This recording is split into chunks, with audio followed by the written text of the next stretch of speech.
The football talk show that holds back nothing on opinions. Straight shooting LJA. Hi, I'm John Sitton. Grassroots coach Manisha Taylor. Hello, I'm Rob Perez. The G-Man. Samira Sawhney, Motivate Sports and Fitness. Christian Carambeu. Matt Hodgson, Director of the 4-Year Plan. We the people, for the people. Jazzy Fizzle. Your Monday night footballing fix. Make sure you join the revolution.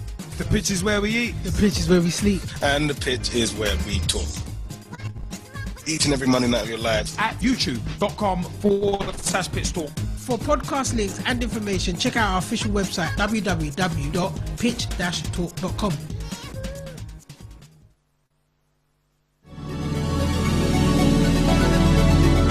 Hello, I'm Rob Perez. Grassroots coach Manisha Taylor. Christian Carambeu. Matt Hodgson, Director of the 4-Year Plan. Dave McLaughlin. I'm Rob Lusher. Andy Copeland from the Glennet Southern Amateur League. Philip Wick, I'm CEO of 14. Former chairman of Ibis FC. Chairman of Alexandra Park FC. And you're listening. And you're listening to Pitch Talk. The only place to get your Monday night footballing fix. Because the pitch is where we eat. The pitch is where we sleep. And the pitch is where we talk. Make sure you join the revolution, the football revolution.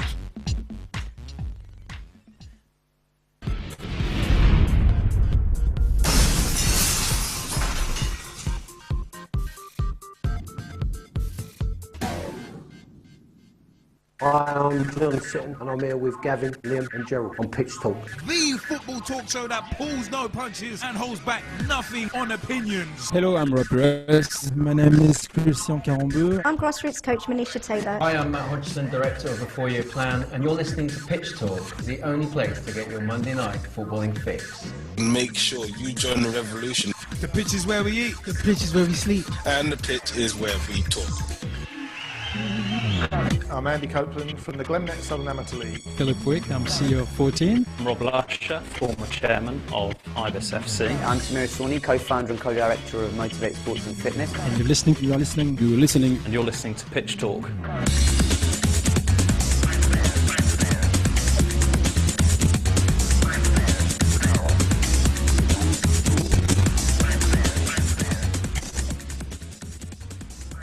I thought I'd give you a bit of a dramatic pause there.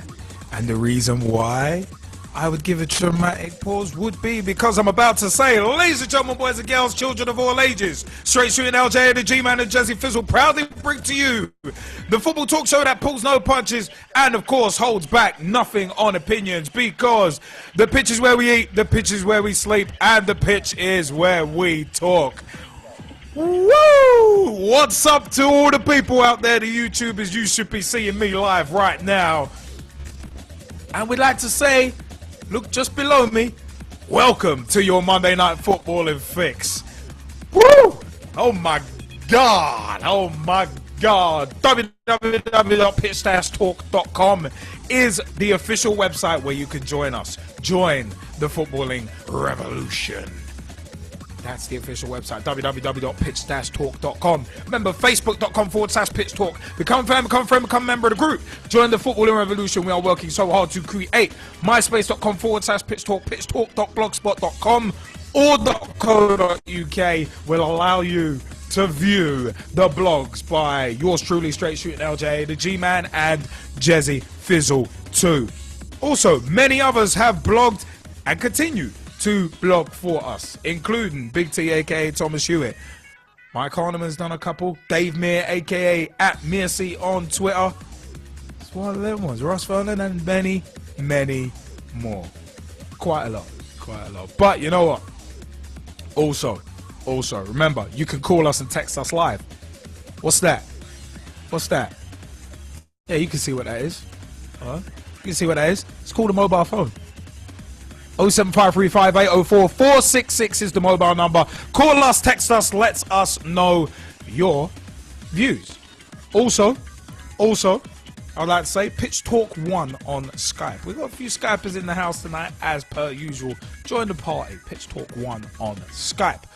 Also, youtube.com/Pitch Talk is where you can find all of our videos, including the Pitch Talk Meet series, the Pitch Talk on the Road series, much more, including our cup final videos. And also, this show right now will end up on YouTube. We're live on YouTube right now, and that's where it will stay, on YouTube as well. So it'd be one of them ones. We had John Sitton, aka at the Real Sits on Twitter, and also we had the ghostwriter of his book, The Real Sits. A little knowledge is a dangerous thing. Remember, you could pre-order that at vgtips.co.uk.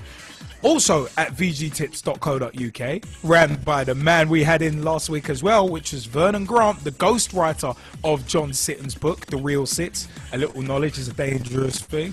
Well, that was, man. Hey, get yourself over to vgtips.co.uk to pre-order that book and to get your horse racing, betting, and football betting tips as well. vgtips.co.uk, and tell them we sent you. All good, all good. But you know what? It is one of them ones, baby, where the American dream doesn't roll. It's back in the house, baby. It's back in the house. Lisbon, he's back in the house. What's that, JB Smooth? He's back in the house. But it is all levels, so we got to give a few big-time shout-outs. Big-time shout-outs, of course, the Section 357 show Sunday. Big shot Ron Super Navajo and Floyd Finks as well. Big shout outs to you guys. Big shout outs to at Tweet Whiteline. We've got something coming up a little later. A little later in terms of Finn Whiteline magazine. So remember, finnwhitelinemagazine.com and facebook.com/Finn Whiteline magazine. They also do have a podcast as well on the finnwhiteline.com website, finnwhitelinemagazine.com website. They also have their own podcast as well. Very entertaining and very much worth having a listen to. So you know what? It was the debut edition of their podcast. It's worth having a listen to it. Big shout out to Ian Kerr, who actually is with us tonight in the Skype chat, because he will be bringing us an A-League roundup from the Aussie League. But we're going to get into that a bit later. We're going to get into that a bit later. So that's all good. All good. You know what? Also, big shout outs to Samir Sawney, director of Motivate Sports and Fitness. Big shout out, twitter.com/MotivateSF or at MotivateSF on Twitter, and Facebook.com/MotivateSF as well, and MotivateSportsandFitness.com as well. Also, big shout out to Sophie and Rachel of Girls on the Ball, at Girls on the Ball on Twitter, www.girlsontheball.com, and Facebook.com/Girls on the Ball. It's a very interesting conclusion, or climax as some may put it, to the Women's Super League this weekend. We'll get into that later on. We'll get into that a bit later on. And of course, for more information on that, www.girlsontheball.com as well. Follow them. Sophie, Rachel, and everybody's, especially Pitch Talk's, favorite rabbit, that is Scotty the Rabbit. It's one of them ones. And the tremendous role model that Scotty the Rabbit was named after will be mentioned in a story in general talking points. So it's one of them ones. Keep locked, keep locked. We have got a lot of show coming up. It is one of them ones. But you know what, yeah? Would quickly like to ask, Mr. Ian Kerr, you there? Are you there with us? I am here. How goes it, man? How's your week and weekend been? Weekend was jam-packed with non-football stuff, but we're getting back into it today. Big international round this evening. I've been watching a bit of Bosnia-Herzegovina against Belgium, and it's locked at 0-0 after about 20 minutes. Good stuff, good stuff. We're gonna remember, people, we've got the A-League roundup coming soon, a little later in the show, within results and analysis from Mr. Ian Kerr of Finn Whiteline magazine. We've got Kieran Riley in the Skype chat. Kieran, how goes it? All right, boys, how's it going? All good, man. All good. Week and weekend good? Week was fantastic. Weekend was good. Friday night I went to lovely Molineux, home of the Wolves, to watch the England under-21s play Croatia and give them a good thrashing of 2-1. I know that. I think it was John Sitton who was saying no. That was 2-0. Was competent. I love that. Ross Vernon, how goes it? How's your week and weekend been? Yeah, not bad. Thanks to myself. All good. On Friday night, I watched the England under-21s, and then I watched Iceland, which in their Euro qualifying. I'm just watching them again this evening, and they're currently beating Holland by a goal to 0. Sigurdsson penalty after just 10 minutes in that game, 25 minutes going in that one so far. No, it's 26 and it's still 1-0 to Iceland. Iceland in the blue, or Holland in the orange. And I'll keep you up to date with that one if you like, Liam, during the show. All good, all good. Let's swing on because we got Tom Wood as well. Tom Wood, how goes it? Weekend good? Yeah, good. Cool, good stuff, good stuff. Mike Harniman, weekend good? Weekend good? Yeah, everything's been good. I'm just currently watching the Wales game at the moment, and that's 2-0 to Wales against Cyprus. The goal was coming from Cockrell, who has just come off the bench. He scored after 13 minutes. And the second goal was only about 3 minutes ago with Hal Robson-Kanu making it 2-0 to Wales. So they're 2 up against Cyprus at the moment as well. Good stuff, good stuff. You know what? It is one of them ones, baby. It's one of them ones, baby, where we got I'm not necessarily a new man, which was underneath us by Ruth's maneuver, but it's one of them ones, you know what? Remember, at Pitch Talk on Twitter, twitter.com/Pitch Talk. Tweet us, follow us, see what we're up to. You know what? It's time for us to swing into the very first segment of the show. Remember, the first hour of this broadcast is live on mixler.com/pitch-talk. MIXLR, mixler.com/pitch-talk. That's where we are live as well as on YouTube. Audio only on Mixler, by the way. But you know what? It is time for the first segment of the show. Cheers!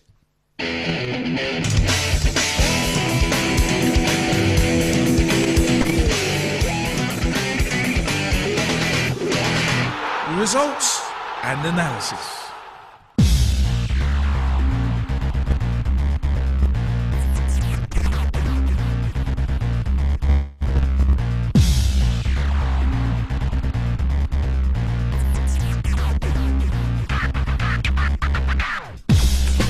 It's results and analyses. It's definitely results and analyses. Or analysis, as some would say, who can't pronounce that word properly. But you know what? I will leave that one alone. I will leave that one alone. Everybody has an accent to a certain extent. It's getting funny in the Skype chat already. Cockerel is cock-a-doodle-doo. Cock-a-doodle-doo, more like cock-a-doodle-don't. But anyway, leaving that one aside. But you know what? It is one of them ones where we start results and analysis, and we start it with Thursday night of October 2014, European Championship qualifying Group C. Belarus 0, Ukraine 2. Martinovic with an own goal on 82 minutes gave Ukraine the lead, and Sydorchuk scored on 93 minutes to give Ukraine the 2-0 victory. Macedonia 3, Luxembourg 2. Tchaikovsky scoring on 20 minutes to open the scoring, but Bensi scoring on 39 minutes, and Turpel scoring on 44 minutes gave Luxembourg the lead, but Jahovic scored from the penalty spot on 66 minutes to level things up, and Abdurrahimi scored for Macedonia on 92 minutes to give Macedonia a late win. Slovakia 2, Spain 1. Kuka opened the scoring on 17 minutes. So one of them was Garcia scored on 82 minutes for Spain, and Marek Stock, formerly of Chelsea, actually, scored on 87 minutes. He got booked for the celebration as well. But it's one of them. Was with that game. There are some people that I've seen in a certain Facebook group, that being the post-match playmakers group, that people are already predicting demises of Germany, saying that Spain looked woeful. And hey, it's one of them. Spain are in transition, definitely. They are definitely in transition. But it's one of them where the goals Spain conceded were terrible. I mean, especially the second goal. The second goal was absolutely abysmal. But alright, one of them leave that one aside for the moment. Let's move on to the European Championship qualifying Group E. England 5, San Marino 0. Phil Jagielka scoring on 24 minutes, with Wayne Rooney scoring a penalty on 43 minutes. Danny Welbeck scored on 49 minutes. Nice finish, it must be said. Andros Townsend came on and scored on 72 minutes. quite a quick impact for him and a very good finish. Della Valle was unlucky to score another own goal against England on 77 minutes. Last time the two teams met, he scored an own goal as well. So England, not exactly his favourite team to play against, but it's one of them. Was England 5, San Marino 0. Now, what we'll say about this game is this. Not the most entertaining game, but the fact of the matter is we got the win, and it's 3 points as well. So for all those naysayers coming out saying, oh my God, oh, it was terrible, this, that, or at the end of the day, we got the win. What would you rather, a great performance in defeat or a crap performance in a win? And we ended up winning on a canter. It was one of them ones where it was that little bit. England looked reminiscent of Liverpool this season.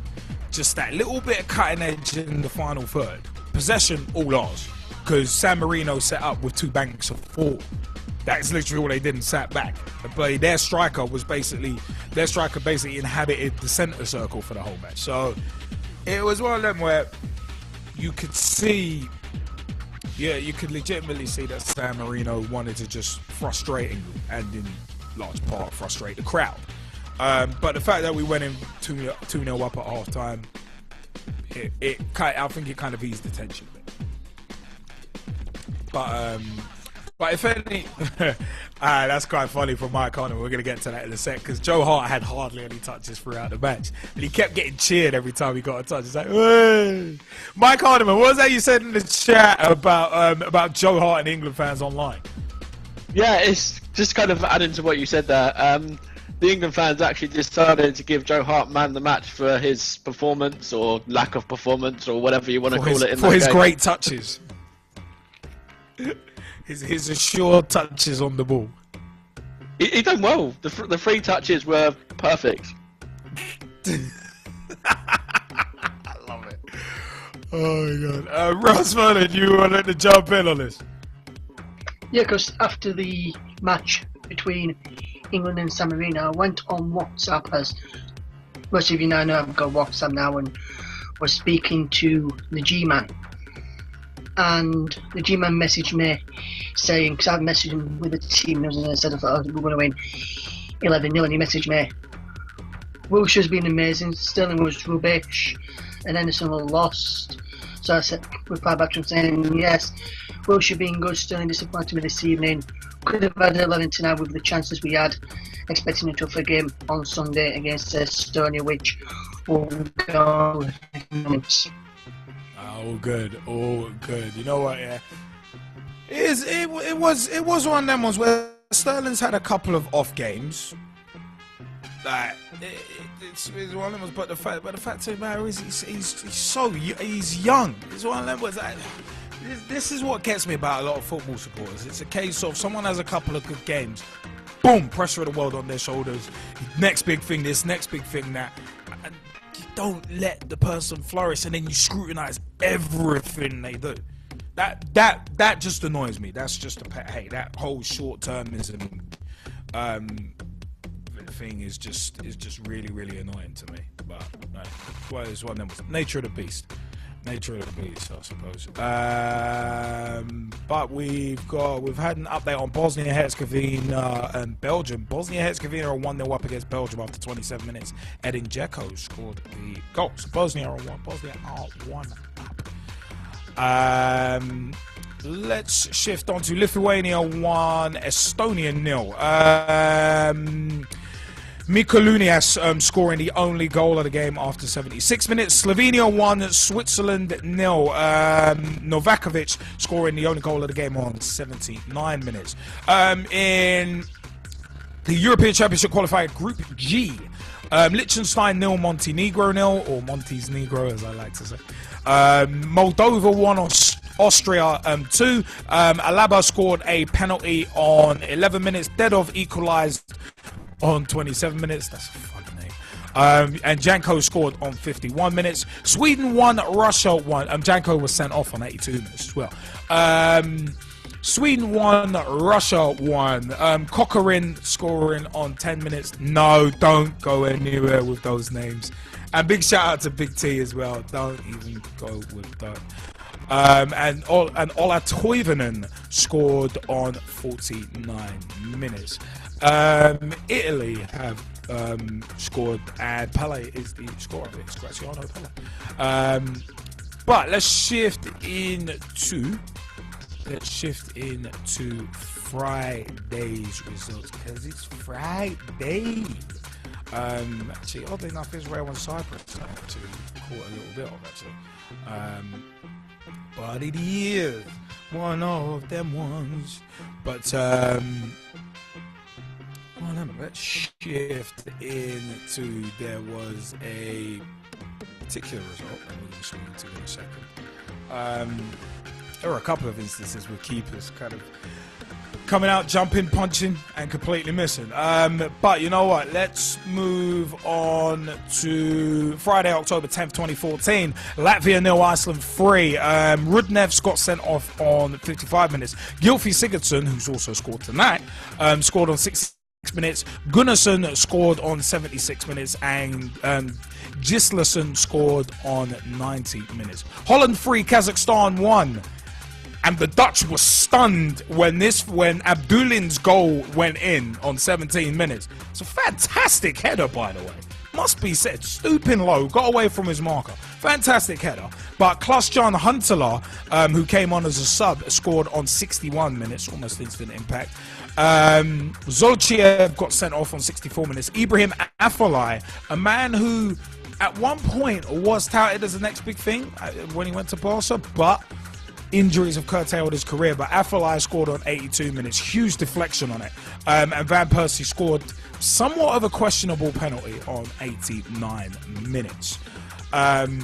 Turkey 1, Czech Republic 2. Umut Bulut scoring on 8 minutes. Sivok equalising for the Czech Republic on 15 minutes. And Dokal scoring on 58 minutes. Moving on to Group B. Belgium 6, Andorra 0. Excuse me. Kevin De Bruyne scoring a penalty on 30 minutes, scored again on 34 minutes after being slipped through by Divock Origi. Yep, Liverpool's boy out on loan to Lyon. Nasser Chadli scored on 37 minutes. Origi got a goal of his own on 58 minutes. Dries Mertens, the first of two, came on 65 minutes, and the second came on 68 minutes. Now, you know what? Hey, Origi getting an assist and a goal. Yes, it is against Andorra, but still.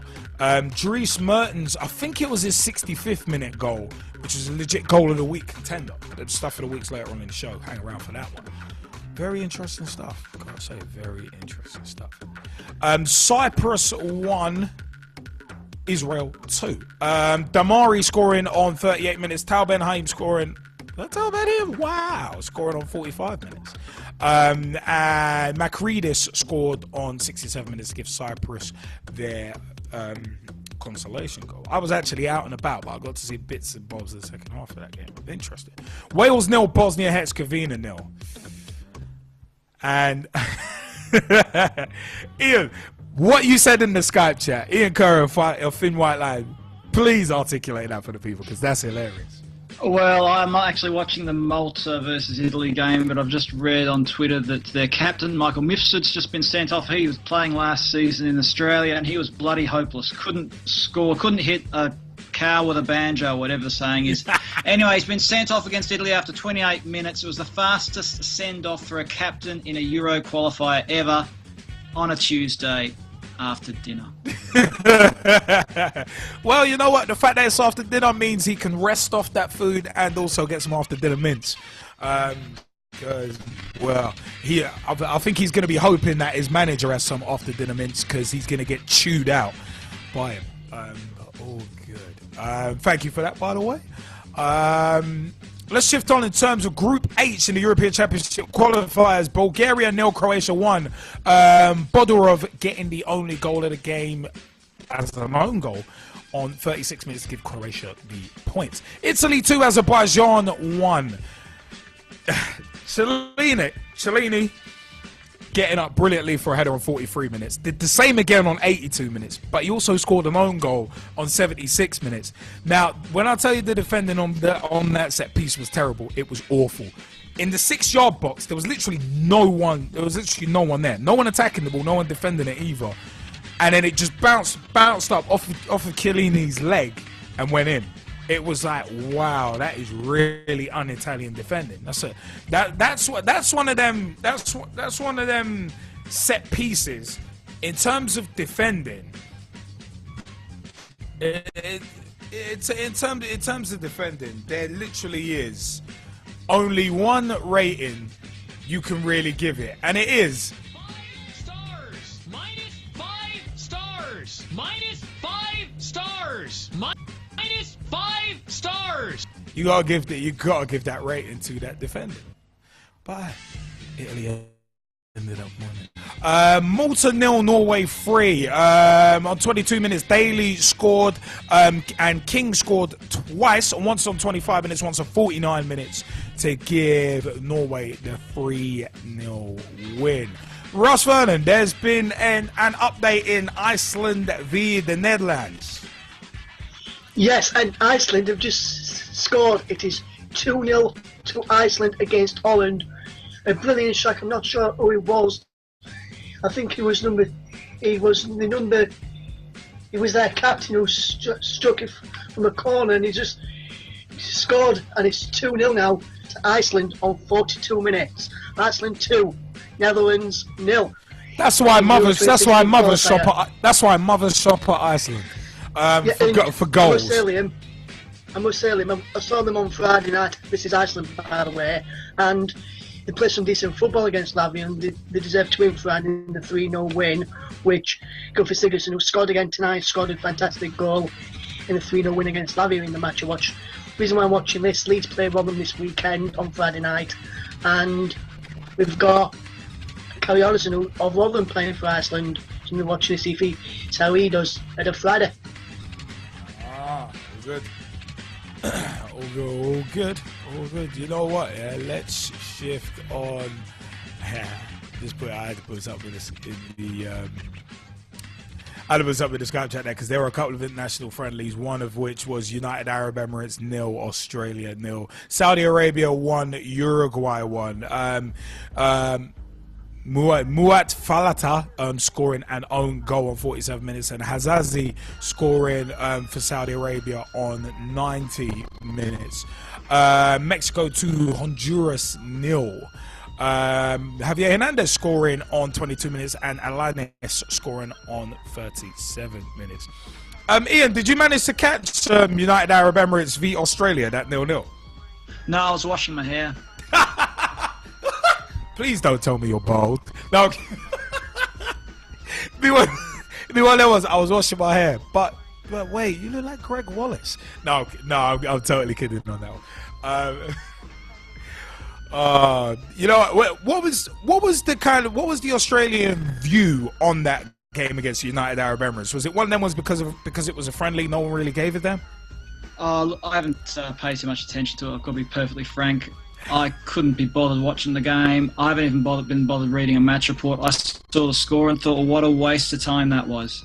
What a waste of time. It would have been a waste of my time by watching it. So, no, look, the expectations are growing in Australia because there's the AFC, basically the equivalent of the Euros is happening in Australia next January and February. It's the Asian Cup. And there are big expectations on Australia always when it comes to this tournament to actually make it to the final at least. Never won it, have at least made it to the final. So having a pretty drab 0-0 draw against an Asian opponent is not a great sign. No, I hear that. I hear that. I mean, it is one of them ones though. You wouldn't want to, for lack of a better term, shoot your wad in the qualifiers and that. Rather save that kind of build up and climax for the that's working on the assumption, of course, Liam, that there is a wad to be shot. Now that sounded like a scripted ad-lib. I gotta love it. I love it. If anyone's offended by that analogy, you can. No, actually, no. I'm not going to say that. I was going to drop into an Attitude Era reference and be like, "I got 2 words for you," but I won't do that. I won't do that. What I will do though is swing on to Saturday, October 11th. 2014. And we're going to start with a couple of international friendlies. France 2, Portugal 1. Karim Benzema opening the scoring with a tap-in on 3 minutes.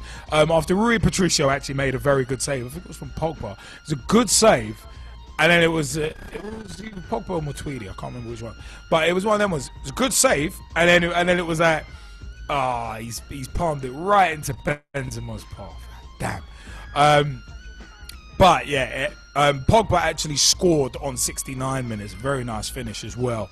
And Ricardo Quaresma scored on 77 minutes from the penalty spot. And you know what? Portugal had their chances. They really did have their chances. But boy, Mandanda in that French goal put in a good performance. Put in a very good performance. So it's one of them was France 2, Portugal 1 is how it ended in that game. Argentina 0, Brazil 2. Tardelli opened the scoring on 28 minutes. And he actually scored again on 64 minutes as well. Another game where there were chances. But Argentina just couldn't put them away. They just really couldn't make their chances pay. Di Maria looked lively in the highlights, so I've got to say. Do have to say. And that game was actually played in Beijing. Actually, I think it was in the Beijing National Stadium that was played. So, very interesting one. Very interesting one. Oh, good gravy. That is an awful pun. Ice Gilfy. That is terrible. Man, whoever came up with that pun needs to be shot. That is awful. I don't give a damn how many Gylfi Sigurdsson could have scored 10, but that pun is terrible. Oh my god. Yeah, you know what? Mike Harniman's right on the money. Ice Gylfi as a pun deserves -5 stars. -5 stars. That's what. That is terrible. Who the hell is you know what? I don't know what the hell is going on with puns here, but I don't like it. I don't like it at all. But you know what? In terms of Saturday, 11th of October 2014, Republic of sorry, I find that result laughable. Republic of Ireland 7, Gibraltar 0. Robbie Keane. Oh my god, Robbie Keane banged in a hat-trick. He scored on 6 minutes, 14 and 18 minutes. James McLean scored twice, the first of which on 46, the second of which on 53 minutes. Perez scored an own goal on 51 minutes, and Wes Hoolahan scored on 56 minutes. As if that own goal really matters. But yeah, it's a case of... But what? I'm gonna say Ian's hilarious in the Skype chat about Liverpool legend Robbie Keane. I didn't want him for 20 million. Who's one of them was Robbie Keane, who was a boyhood Liverpool fan, and a boyhood Tottenham fan, and a boyhood Wolves fan, and a boyhood, just like Craig Bellamy, boyhood everyone. But it's one of them was dudes supported everyone. It's like shirts on the wall. Yeah, I got every team, just in case. But nah, it is one of them was. You can only, like John Sitton said last week when he was in studio with Vernon Grant, it's a case of you can only beat what's put out in front of you. No, I almost kind of feel lonely in the studio today because it's just me. And last week it was 5 of us. We went from 5 to 1. And it's nothing to do with me. But you know what? It's one of them was Scotland 1, Georgia 0. Kabutia scored the only goal of the game, an own goal on 28 minutes. Poland 2, Germany 0. Milik opened the scoring on 51 minutes, and Mila scored on 88 minutes. And you know what? Yeah, Poland, from the highlights I saw of this, Poland were full value for this. I mean, they really wanted it. And like I mentioned earlier about the post-match playmaker group on Facebook, and some people saying that, oh yeah, are we seeing the demise of Germany? It's been like what, 2, maybe 3 games since they won the World Cup. So I'm thinking to myself, wow, you got to be powerfully moronic to be questioning that already. It's one of them ones. The short-termism exhibited by some people is hilarious. Already predicting crisis. Is this the fall of Germany? And it's like, wow, really? 2 to 3 games? after winning the World Cup, and a couple of those have been friendlies. You're really speculating like that already? Wow. Wow, some football fans do have a case of rectal cranial inversion. And yeah, that does sound terminal. Wow, in the Skype chat, Kuehl is a what? All right. That's quite a funny one. That's actually quite an ironic comment, considering Kuehl was actually pretty good.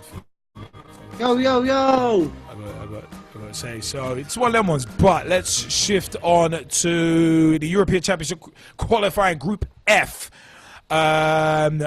Romania won, Hungary won. Rusescu opened the scoring on 44 minutes, with Zudzak equalising on 82. Finland won, Greece won. Karelis opened the scoring on 24 minutes for Greece, and Herm scored on 55 minutes to equalise for Finland. Northern Ireland 2, the Faroe Islands 0. Gareth McCauley scoring on 6 minutes, and Kyle Lafferty scoring on 20 minutes. So, the final group, which is Group I. Armenia won, Serbia won. Arzumayan scoring on 73 minutes, and Tosic scoring on 90 minutes. Albania won, Denmark won. Lejani scoring on 38 minutes, and what a great name. 81 minutes, Vibe scored. I'm sure it's not pronounced that way. It's probably like Vibe or so. Yeah, that was Zoran Tosic, actually. Yeah, that was. Tom Wood, did you want to mention something about Tosic? Yeah, I remember when he was at Man United. Yeah, that was fun. Yeah, kind of. He didn't even last the season. I think they got rid of him halfway through the season. Yeah, I was going to was say, that rubbish. He went under the radar. Very much went under the radar. But yeah, it's one of them ones. It's very interesting stuff there, I gotta say. But it's one of them ones. Sorry, just got to sort them out quick. But yeah, it's one of them ones. Kieran Riley, you wanted to mention about the England under-21s result. So let us know what happened on Friday night with the England under-21s. Well, I must say it was a very interesting game. Started off all right. Croatia had most of the possession, and they managed to slip through and score within the 30 minutes. We did have a couple of good chances. One ricocheted off the bottom right-hand corner of the post, which was very annoying. It was very close. But then Kane managed to score for us in the 58th minute, and then we had a lovely penalty in the 85th minute, which was scored by, well, let's just say, a rival player to Wolverhampton Wanderers, which was Bahania, who plays for West Bromwich Albion. But it was a very interesting game. There was just over 23,000 fans there.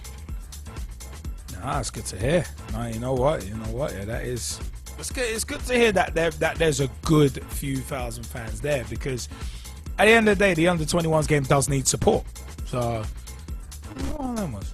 One of them was. Can't be looking at the under-21s games as the illegitimate version of the full internationals. But it's one of them ones.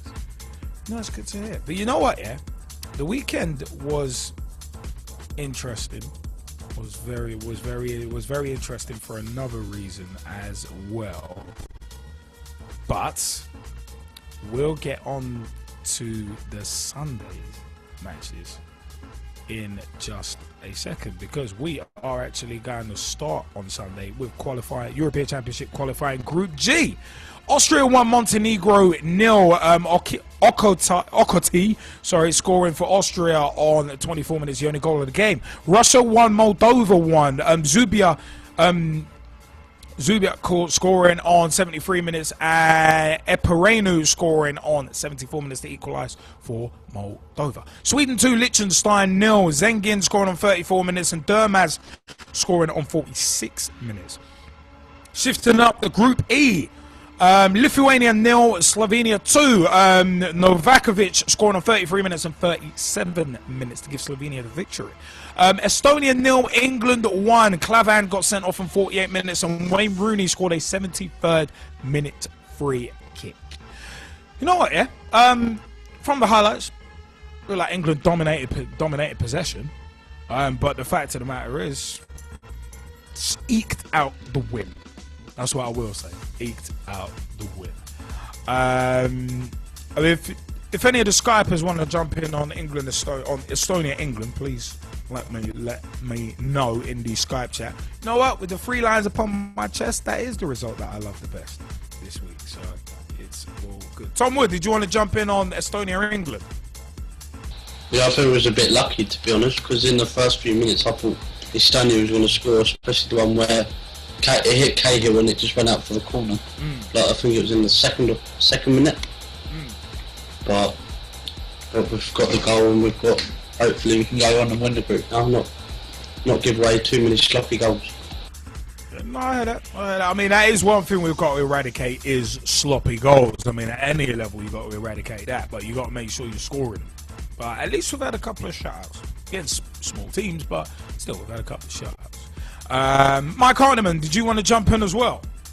Yeah, I just think it was a pretty solid performance, really. I think defensively, they obviously, being the home side, they had possession, they had a couple of chances and stuff, but they didn't really create that much. I was never really worried that they were going to score. And I think sort of the England team, the back four now, are starting to gel quite well now. Even with like Chambers in there, he's obviously quite fresh. He's got, not that much experience in the team, but he's been playing quite regularly for Arsenal, and the likes of Leighton Baines and that as well. I think the team will be improved when sort of certain players are back from injuries and stuff, but to be honest, to get any win away from home like that is always going to be good and always going to be hard fought as well. No, I totally agree with you. I totally agree with you, and I'll tell you why. Because at the end of the day, like I said before on PT shows, it's a case of defensive partnerships take time to develop.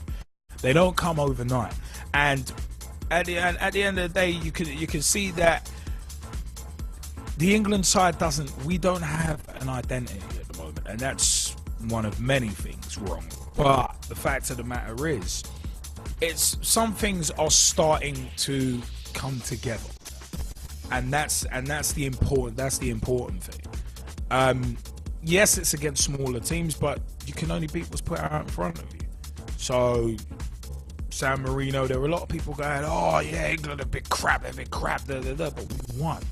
We got the 3 points." Like I said earlier in the show, would you rather a good performance than a defeat, or would you rather the goals and a win? That is what a lot of people need to realize. Need to wake up and realize. It's not about. It's one of them ones where it's not about how you get there. It's about by degrees. It's a case of if you can get there by topping your group, fine. Then you avoid the playoff route. So it's one of them ones, man. That's the way I see it anyway. But Ross Vernon, did you want to jump in on the Estonia-England match as well? Yeah, because me and I didn't think we thought Chambers were poor against San Marino, got beat easily in the defence, and he got caught out on the times yesterday against Estonia. Yes, he's just went to the team, but maybe I can't work out why they got dropped into the under-21s for John Stones, but why call him up from under-21s and then play him above Nathaniel Klein, who you already had in the squad anyway. He's been playing regular football for Southampton and playing very well, and scored a fantastic goal against Arsenal early in the season. I thought he might have played Chambers against San Marino and then played Klein yesterday against Estonia, but when he played Chambers again and he got beaten on a number of occasions, I thought he looked a bit sloppy and got caught out too many easily in possession on a number of times yesterday. And same again against San Marino, although San Marino didn't trouble us at all. But yes, Estonia were going to trouble us, and they almost did, like Tom said, almost till the early lead. And I think if Chambers is going to keep playing right back for England, then I think we need another, like, if you don't want to put Klein there, I think you should play James Munner, because Munner can play in that sort of position, and he's done well in that sort of position, and he likes to go up and down the flank, and love him back as well, man, and he can play in that position as well. But you know what? The thing is, yeah, I'm not gonna make judgments on Klein, on Chambers yet, because these guys have barely played. They have barely put on the three lions, especially at the senior level. So I mean, for me, of course he's gonna get caught out. He's only played twice. He's only played one full season in the Premier League. So of course he's going to get caught out. But at the end of the day, it's a learning curve. It's a learning curve, and this is what I'm saying about the weight of the world being put on young shoulders, and it's like there's an it's one of them ones. It's not even just the parasitic media; it's the fans, and who have been brainwashed by the parasitic media to, like, as soon as someone's had a couple good games, boom, label them next big thing, boom, put them on a pedestal, boom, expect the world from them, and it's like, let the kids develop. That's what I'm thinking. Let the kids develop and do what they're doing. Raheem Sterling being tired, for me, I had a conspiracy theory about that. Again, in the Post-Match Playmaker Facebook group, it was a case of I was thinking to myself, maybe Roy came out and said that because at the end of the day, the convenient excuse of burnout allows him to drop Sterling or not play him as much against Estonia. Thus slightly rebuilding an apparently burnt bridge with him and Brendan Rodgers, and at the same time putting over Brendan Rodgers, making him look like the wise man who knows what's best for his players. So basically mending two bridges at once. That's just my little conspiracy theory about the whole Raheem Sterling being tired thing and Roy Hodgson putting that out there. I think that should have been taken care of publicly, personally, but that's my little conspiracy theory on why it might have been said. But hey, it's one of them. That's just me. But you know what? Yeah, let's carry on with the European Championship qualifying results. Luxembourg 0, Spain 4. David Silva scoring on 26 minutes. Garcia scoring on 42 minutes. Diego Costa scoring on 60. Scoring on 88 minutes.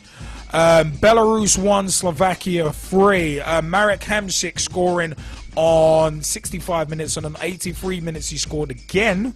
And Sestak scored on 91 minutes, and Kalachev scored on 79 minutes, Belarus's only goal. Ukraine 1, Macedonia 0. Sidorchuk scoring on 45 plus 2. Sorry, in the first half stoppage time. The only goal of the game. Now, you know what? One thing that happened was in the Women's Super League. And it was a very interesting, very interesting climax to the season. And as I said, a big shout out to @GirlsOnTheBall, www.girlsontheball.com, and @GirlsOnTheBall on Twitter, and facebook.com/girlsontheball. Big shout out to Sophie and Rachel, because they were doing updates on the final round of games in the Women's Super League. Now, you know what? Liverpool retained their Women's Super League title on goal difference on a dramatic final day of the season on the 12th of October 2014. The Reds started actually third, 3 points behind leaders Chelsea, but defeated Bristol 3-0, while Chelsea lost 2-1 at Man City. Birmingham began the day 2 points behind Chelsea, but could only draw 2-2 against Notts County. Goals from Natasha Dowie, Lucy Bronze, and a penalty from Farrah Williams gave Liverpool victory. The afternoon started... Actually, I said started with Chelsea on top, but it ended. Liverpool ladies played forward. All three teams: Liverpool ladies, Chelsea ladies, Birmingham ladies, played 14. The points were 26, 26, 25. That's how tight it was. Liverpool, Chelsea, Birmingham ladies. It was that tight. But you know what? Yeah, it was one of them. Was the goal difference in Liverpool ladies' favour was 9, Chelsea ladies 7, and Birmingham ladies 6. So that's how tight it was. We thought the Premier League had a tight finish. Wow, the Women's Super League had a very tight finish. Apparently, Eni Aluko was in tears at the end of the match, actually. And you know what? Yeah, to let the title slip, as it were, that close to the end. It's one of them was. It's got to be a heartbreaker.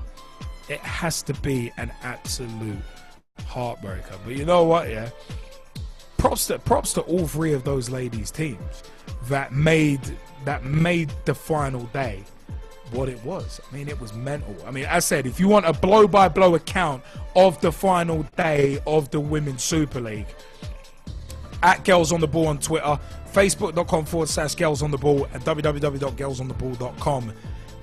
If you want a blow-by-blow of how it went, check out our friends, Girls on the Ball. And, of course, big shout-out to Scotty the Rabbit. Sophie and Rachel, big-time shout-outs. Those two know more about women's football than anyone else. And also, we did a Pitch Talk Meets interview with Sophie and Rachel recently as well. We haven't forgotten about it. It's editing. It is in post-production. Also, Pitch Talk Meets Sahel Raymond is in post-production as well. And we'll be releasing a little more as we get closer to the release date. But there's two Pitch Talk Meets interviews. Pitch Talk Meets Girls on the Ball will be an audio only one. Confirm that. So it's one of them ones. But you know what? The Women's Super League, it was mad on that final day. It's tremendous stuff. But you know what? One thing we do have to ask, Mr. Ian Kerr, are you there? Sure am. Just watching a bit of this Bosnia-Herzegovina versus Belgium. Just restarted the second half. Still 1-0 to the home team. Oh, good. Oh, good. But you know what? It is time, people. This is a bit of a special one. It's a bit of a special one. So you know what? Yeah. What I'm gonna do right now? We're on that track. We had Kerry Chandler out to the boonies under us. But you know what? What I'm gonna do? Of course, we used to do this for Jazzy Fizzle when he used to do his Italian football roundup. But you know what? Let's go with. Oh, you didn't know? Ian Kerr's gonna tell you about Aussie football. Mr. Ian Kerr, what happened in the A-League this week? Boatloads of things happened in the A-League this week. It was round one of the A-League's 10th season. Opened up on Friday night with Melbourne victory against Western Sydney Wanderers, which was a 4-1 thrashing to Melbourne victory. But really, who cares about that? Everybody wants to talk about David Villa. That's right. Spanish international, former Barcelona and Atletico Madrid player David Villa is playing for Melbourne City in the A-League. He went from Atletico Madrid to New York City, but since the club doesn't actually play until next year, they've decided to lend him out to Melbourne City for 10 weeks. Now, why Melbourne City? Well, Melbourne City and New York City are owned by the same bunch of guys that own Manchester City. So it's just one big, it's like a buying group, basically. They're like the Costco of football clubs. They've got everything under the one roof these days. In fact, there was even talk briefly of Lampard, instead of going up to, wherever the hell he's ended up now. Where's he gone? He went to Man City. And we actually did mention on the show that there was the potential of him going over to Australia to play as trade for a bit. Well, I spoke to their media people at Melbourne City, and they said no, it wasn't going to happen. But anyway, we've got David Villa over there. He only flew in on last Sunday night, had a few days to rest, relax, and take in the views around Melbourne before he jetted up to Sydney with the team.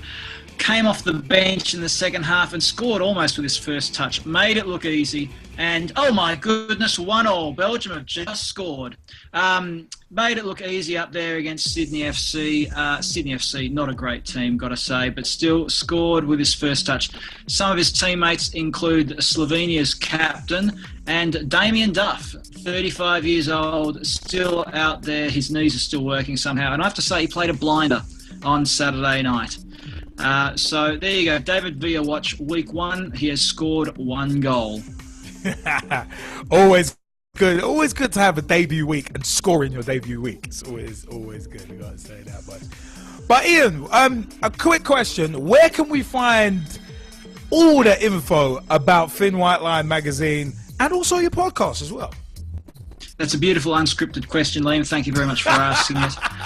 Couple run down, we'll strike one. Yeah. So thinwhitelinemagazine.com is the website. That's thinwhitelinemagazine.com.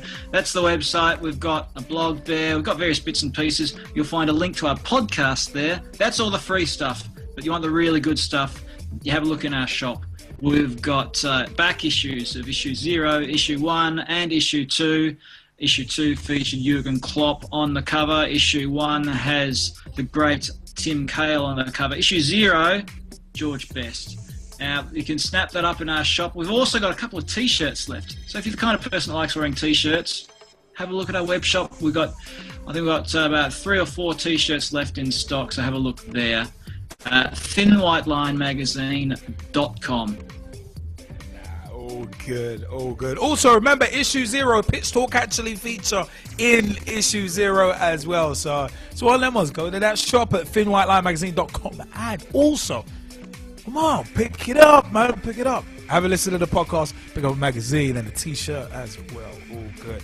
And like I said a few weeks ago when I was wearing my Pitch Talk T-shirt, seen the show, buy the shirt. It's one of them ones. Heard the audio, buy the shirt. So, good. Hey, Ian, you know what? Yeah, Tom Wood actually has a question for you in the Skype chat. So I'm taking talkback calls now, am I? Jeez.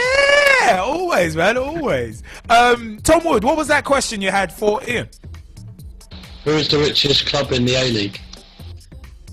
Oh, that's an interesting question because in the A-League there's a salary cap.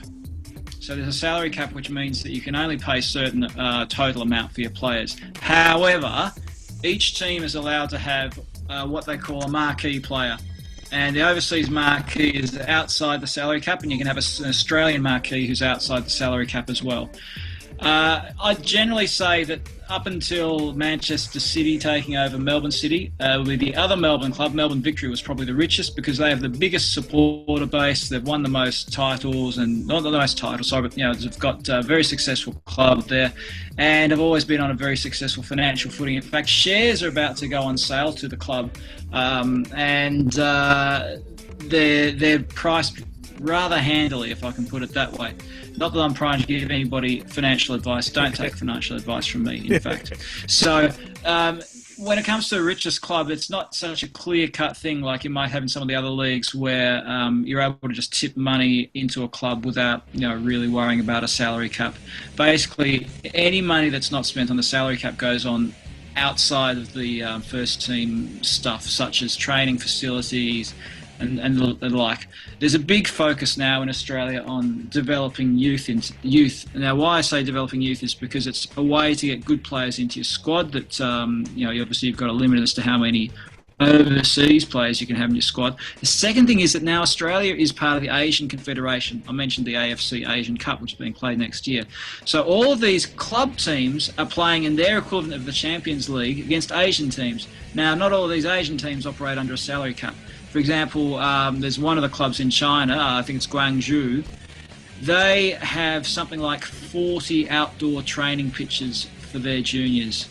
Oh, now, just think about that. That's a huge number. And what have we got in Australia? We've probably got a paddock somewhere, or we're renting a field at a university or something like that. So this is one of the things that Manchester City has said that they'll do by acquiring Melbourne City. They're going to be pumping a lot of money into junior development, and they're going to be sharing scouting networks. So this whole idea we've mentioned before about David Villa coming over to play in Australia for 10 games, and you got Lampard and all these other guys, all part of the City family, right? Well, they're going to be pumping money into the junior development in Australia and sharing the scouting resources. So if they're scouting kids in Australia or anywhere in Asia, they can bring them into Melbourne City, and then who knows where they can end up, anywhere within the City family. Do you know what that sounds like to me? That sounds like what we were speculating a couple of weeks ago about the Man City and New York City FC kind of franchise, as it were, where we think that we come to the general consensus that the word franchise should be replaced with the word feeder club. because it almost sounds kind of like that. Yeah, we'll share scouting networks, aka we'll develop a bunch of youngsters take all your in best Oz players. and then Thank take the you very best. much. Yeah, and this is part that's of what the it sounds discussion: like. is that when Melbourne City was acquired is the correct term, by the same group that bought what they call the City Football Group, I think it's called. They said, "Oh, look, it's not going to be a mini Manchester City." But guess what the new colours are of the club? Guess what the new name is of the club? And no prizes for guessing. All right, so anyway, enough of my cynicism. I can't blame you for being part of the CWO on that one, the Cynics World Order, as I like to call it. But it's one of them ones. All right. You know what? Ross Vernon actually has a question for you as well. Yes, Ian. I'm a Leeds United fan, and one of our former players, Patrick Kisnorbo, is now playing over in the A League for Melbourne City. I'm just wondering, how do you think he's settled into life in the A League? Yeah, he came good last season. He didn't have a great start to the year, but he came good towards the end of the season. Was really solid in defence. Played last Friday night, had a decent game in defence. He used to play for Australia, obviously. I think his international career might be over. He hasn't played recently. So, yeah, he's a good player. He's playing at a good level. Yeah, in fact, if you read our season preview, there's a special mention of Paddy Kisnorbo in our season preview article. I'll find the link and post it, buddy. Cool, good stuff. See, it's one of them ones. It's we the people for the people, because the pitch is where we eat, the pitch is where we sleep, and of course, the pitch is where we talk. You know what? Yeah, I'm the straight shooting one. I am the straight shooting LJ on behalf of the G-Man and Jezzy Fizzle, who can be here tonight. I would like to say a big hello to all of those people watching via YouTube and also listening to us back on the podcast when this podcast is made available on iTunes, Mixcloud, Podomatic, and Spreaker as well. The first hour of the show has come to an end, so the Mixler feed has just ended. But remember, we are still here. We are still here for another couple of hours. It's only 4 minutes past 9, and we've got a lot of show left. So you know what? Without further ado, it's time to pause that particular track that was running underneath us, because it is time to switch segments.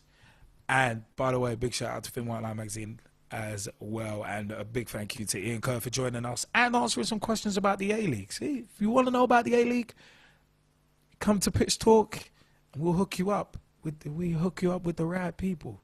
ThinWhiteLineMagazine.com. So one of them was, you know what? We got to go into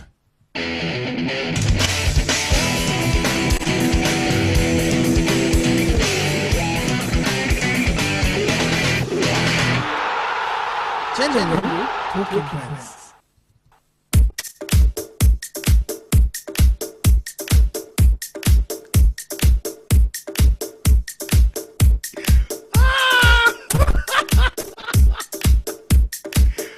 Oh, that's pretty funny.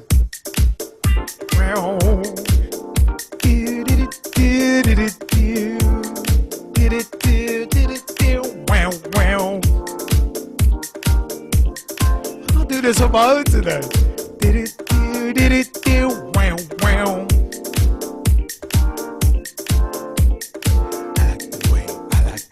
I like the way you wow. What? Yeah. This is Monday night and it's Pitch Talk. This is your Monday night footballing fix. Of course, we are live every Monday night. Of course, I'm doing all these little dance moves, 'cause this is Pitch Talk. You know what, yeah, a couple of interesting little facts actually came out of the weekend. And you know what, yeah, it was quite interesting because Carlisle United got a third straight win under their new boss, Keith Curl. in a game that saw injury hit Steve and is forced to name 55-year-old ex-England goalkeeper Dave Besson on the bench. Dave Besson's actually a nice guy. I actually got to meet him at the SAL Southern Amateur League dinner at the end of last season, which is actually a fantastic guy. There is actually a picture up there as well. But Besson and Carlisle's substitute goalkeeper Tony Craig had a combined age of 95. So it's one of them ones. You know what? Yeah, the reason why we mentioned that, because it was almost the case of out with the old, in with the new. And that was one of them ones where it was kind of in with the new in terms of both of those substitute goalkeepers. But in terms of in with the new, Dougie Freedman. Bolton Wanderers manager left the club on October 3rd, 2014. There's a reason why we're coming back in time to go forward. Bolton Wanderers manager Dougie Freedman left the club, left the Championship club by mutual consent. The 40-year-old joined joined Bolton from Palace in October 2012, and they missed out on the playoffs on goal difference in his first season. Wanderers finished 14th last term, but won just 10 league games so far and sits second bottom. After his last game in charge at home, Freedman admitted the job was proving more difficult than expected. Now, recent Bolton managers: Sam Allardyce, October 99 to April 2007. Sammy Lee only lasted a few months, from April to October 2007. Gary Megson went from October 2007 to December 2009. Owen Coyle went from January 2010 to October 2012.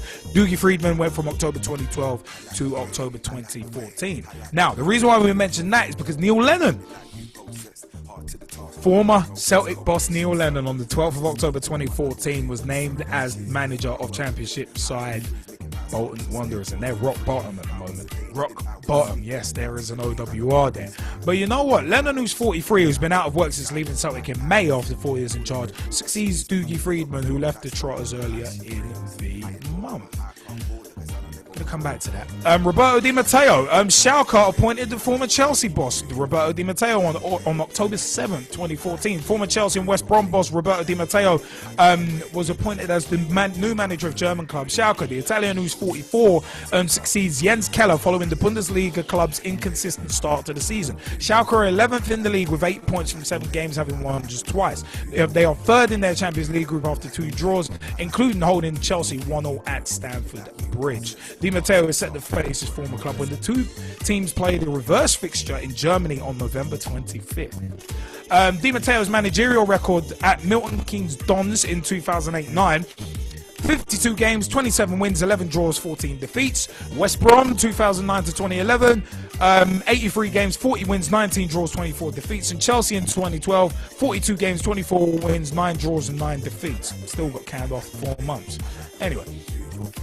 But Cardiff City on October 6th, this was mentioned on last week's show, but we didn't really get to elaborate on it because of the time it came out.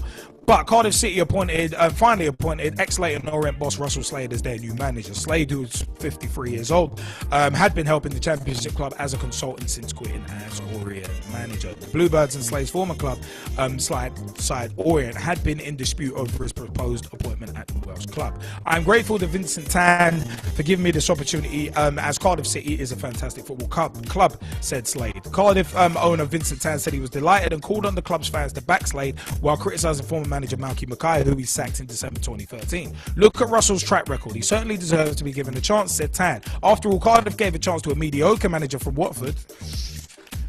Cheap swipe at Mackay and he took the club to the Premier League. I did, however, give him a lot of money to spend for that. In fact, too much money. You know what? Take these in reverse order, actually. A little bit of a lack of class from Vincent Tan to come out with that.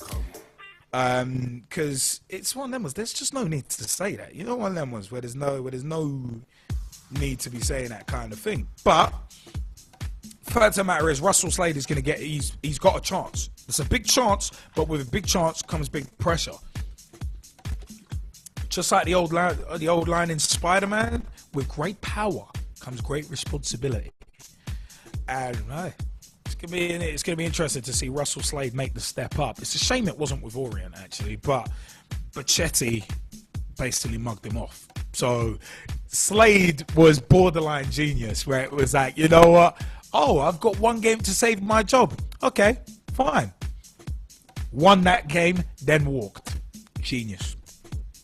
Borderline genius. Love it. But you know what? Yeah, Di Matteo taking over as Schalke.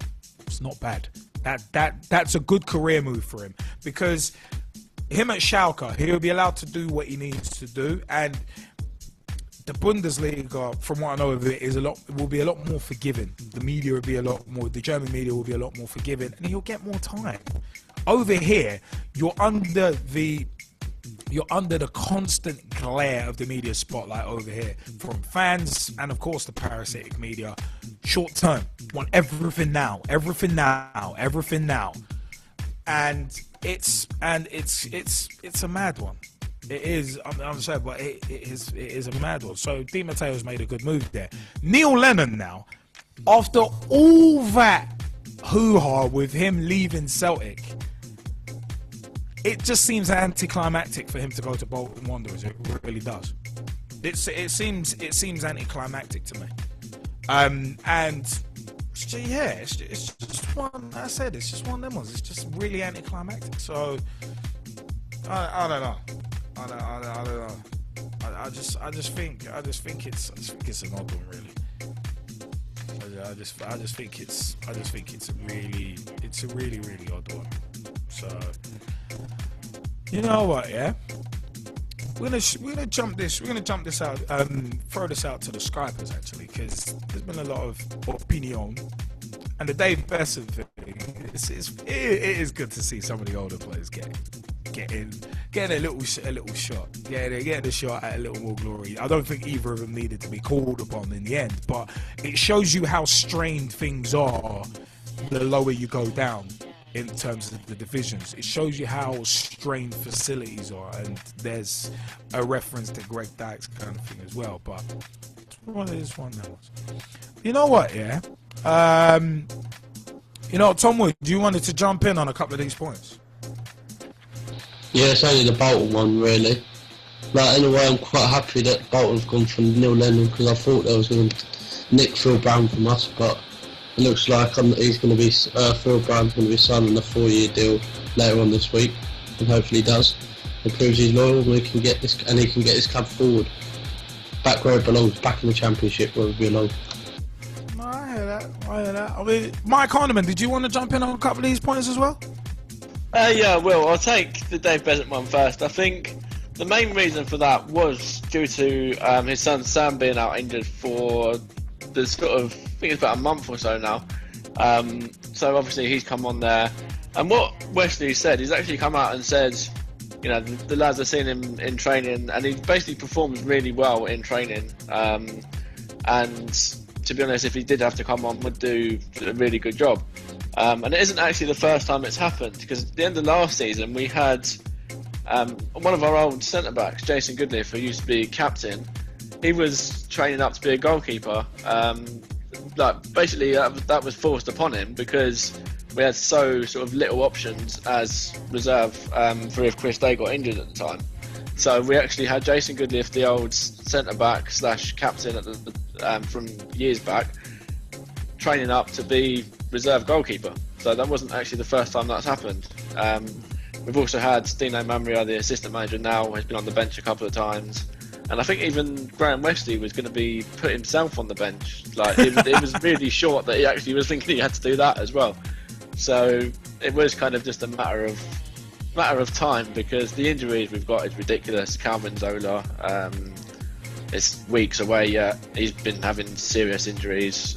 He hasn't actually had more than about 20 minutes yet, and that's one we signed beginning of the season. So to be honest, the club's got a lot of injuries, and I think if Besant had to come on, it would have been quite good value. We were 2-0 down at the time. I was hoping that he would have done. We'll send the rocket up, people. It's like, come on, what are you doing?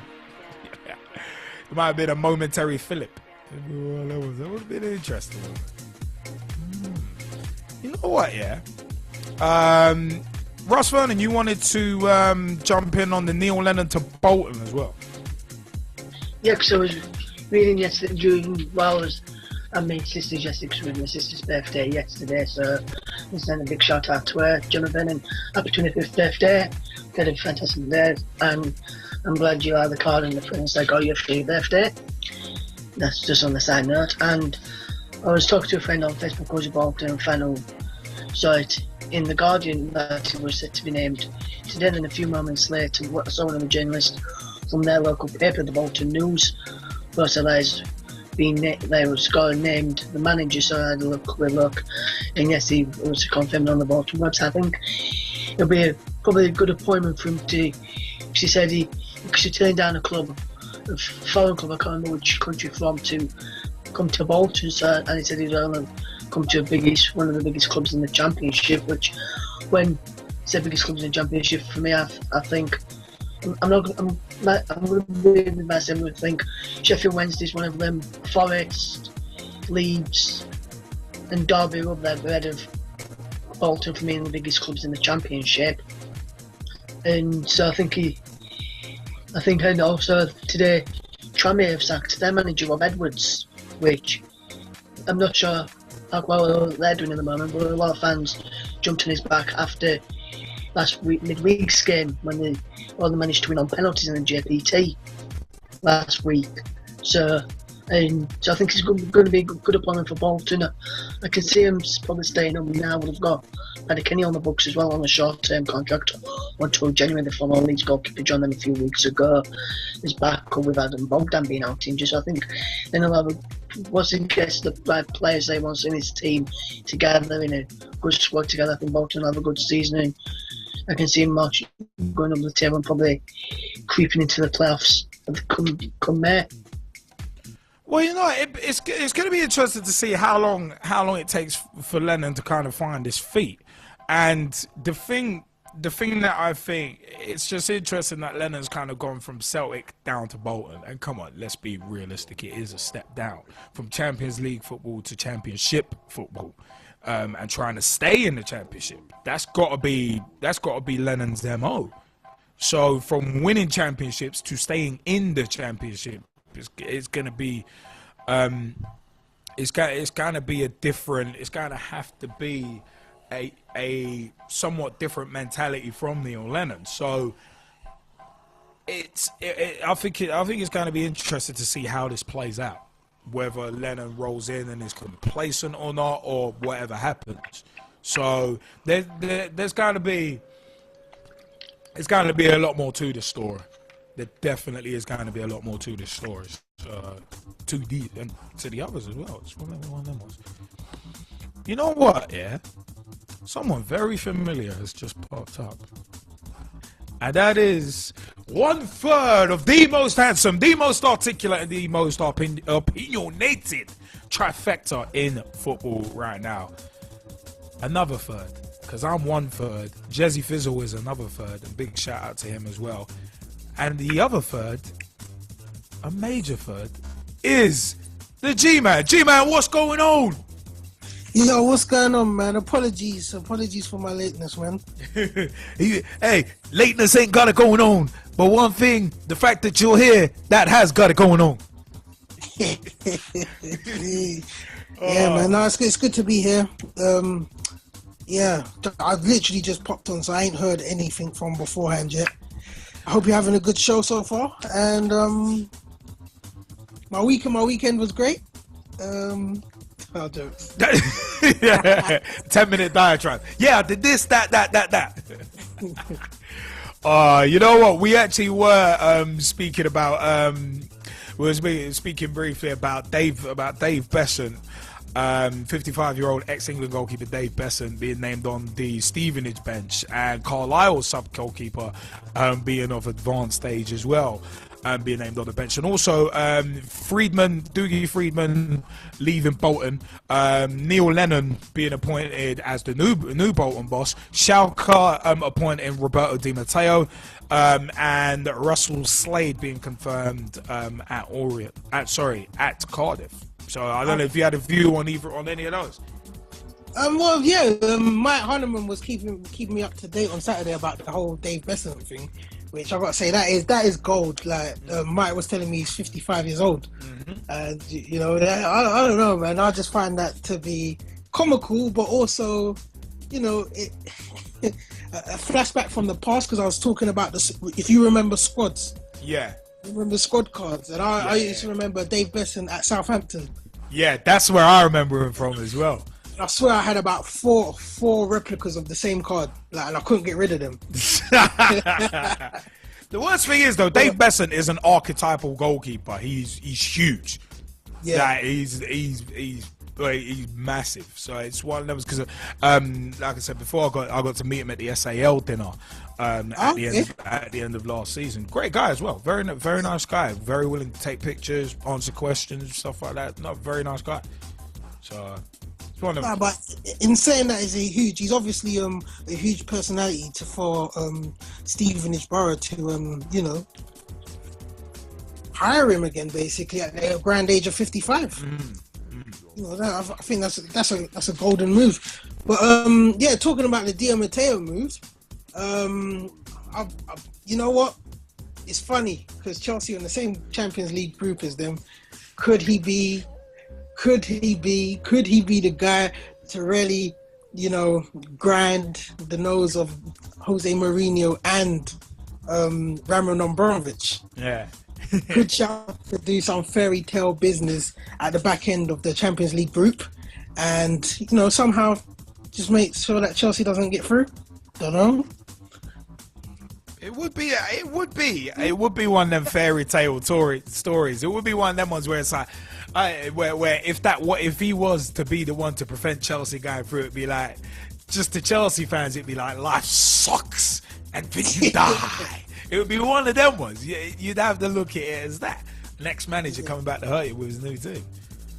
And in saying that as well, he wasn't a bad manager, to be honest. I thought he had a good little spell at West Brom. You know, where he was, you know, earning his stripes, and then at Chelsea, he's won the Champions League. He got shafted at Chelsea. In all honesty, I mean, we said at the time that he got shafted at Chelsea. Hopefully, he has a good spell at Schalke. I'm not sure if I'll be, you know, paying much attention to his journey there, but hopefully, you know, he makes a name for himself, and, you know, screams and shouts and forces me to keep an eye on him. Let's dance, let's shout. Shake Di Matteo now, do it to the ground. Nah, I had nothing. I had nowhere to go with that. Curveball right on the strike one. I had nowhere to go with that. So yeah, cool. I had nowhere to go with that one. No, none of that Ice J Fish BS again. We're not going down that road. We're not going down that road. One road we are going to go down, though, is a very interesting point that Rio Ferdinand has gone through. Has mentioned. And you know what? It is. Rio Ferdinand says Premier League clubs only care about themselves and not England's future. This was actually from October 1st. Before we bring this up, it's quite an interesting one. The ex-Three Lions captain is part of the FA's commission, but he is under no illusions what the problem is, claiming the two visions are completely detached. Rio Ferdinand believes top Premier League clubs are having a detrimental effect on the international setup because they only care about themselves. This will tie into a segment later on in the show. England mustered just 1 point at this summer's World Cup with their failure to deliver on the biggest stage now spanning the best part of 50 years. Commission has been set up by the FA, which includes Ferdinand in a bid to restructure football in this country, but the QPR defender is under no illusions what is the problem. In his autobiography, Has Two Sides, which is released on Thursday, which was released recently, he claims top flight clubs have their own identity, which is completely detached from the ideas and the vision of the FA. Ferdinand continued by saying the big clubs have very little interest in the national team. All they care about is what benefits them, and they think mainly in terms of money. So what I expect will happen has always happened in English football. We'll muddle along, tweaking a few things here and there. You've got to be willing to upset a few people at the beginning, but get people to buy into a long-term vision and wait for the fruits to grow. The former England captain goes on to discuss the lack of good facilities and coaches in the country, which means there is no clear philosophy for the future. Ferdinand added, what is the English football philosophy these days? I don't even think we've got one. It's still mostly about running 100 miles an hour and working hard. For any footballer, working hard should be a given. We need a clear direction and leadership. We're producing good players, but what's the point if no one knows how they could be fitted into the national team in a coherent way? What's the point? Now, this very much ties into what we're going to discuss in the grassroots segment later in the show. So stick around. For that. But the fact, for me, it is one of them ones where I think he's spot on in terms of the Premier League clubs only caring about themselves. But again, similar to Ashley Cole saying, "Oh yeah, young players should be more willing to move abroad." Should really have sent. I would have had more respect if this had came out earlier, rather than when he's on the downward slide in his career. If he had said it when he had, say, just moved to Man United in 2003, I think it was, then that would have been interesting.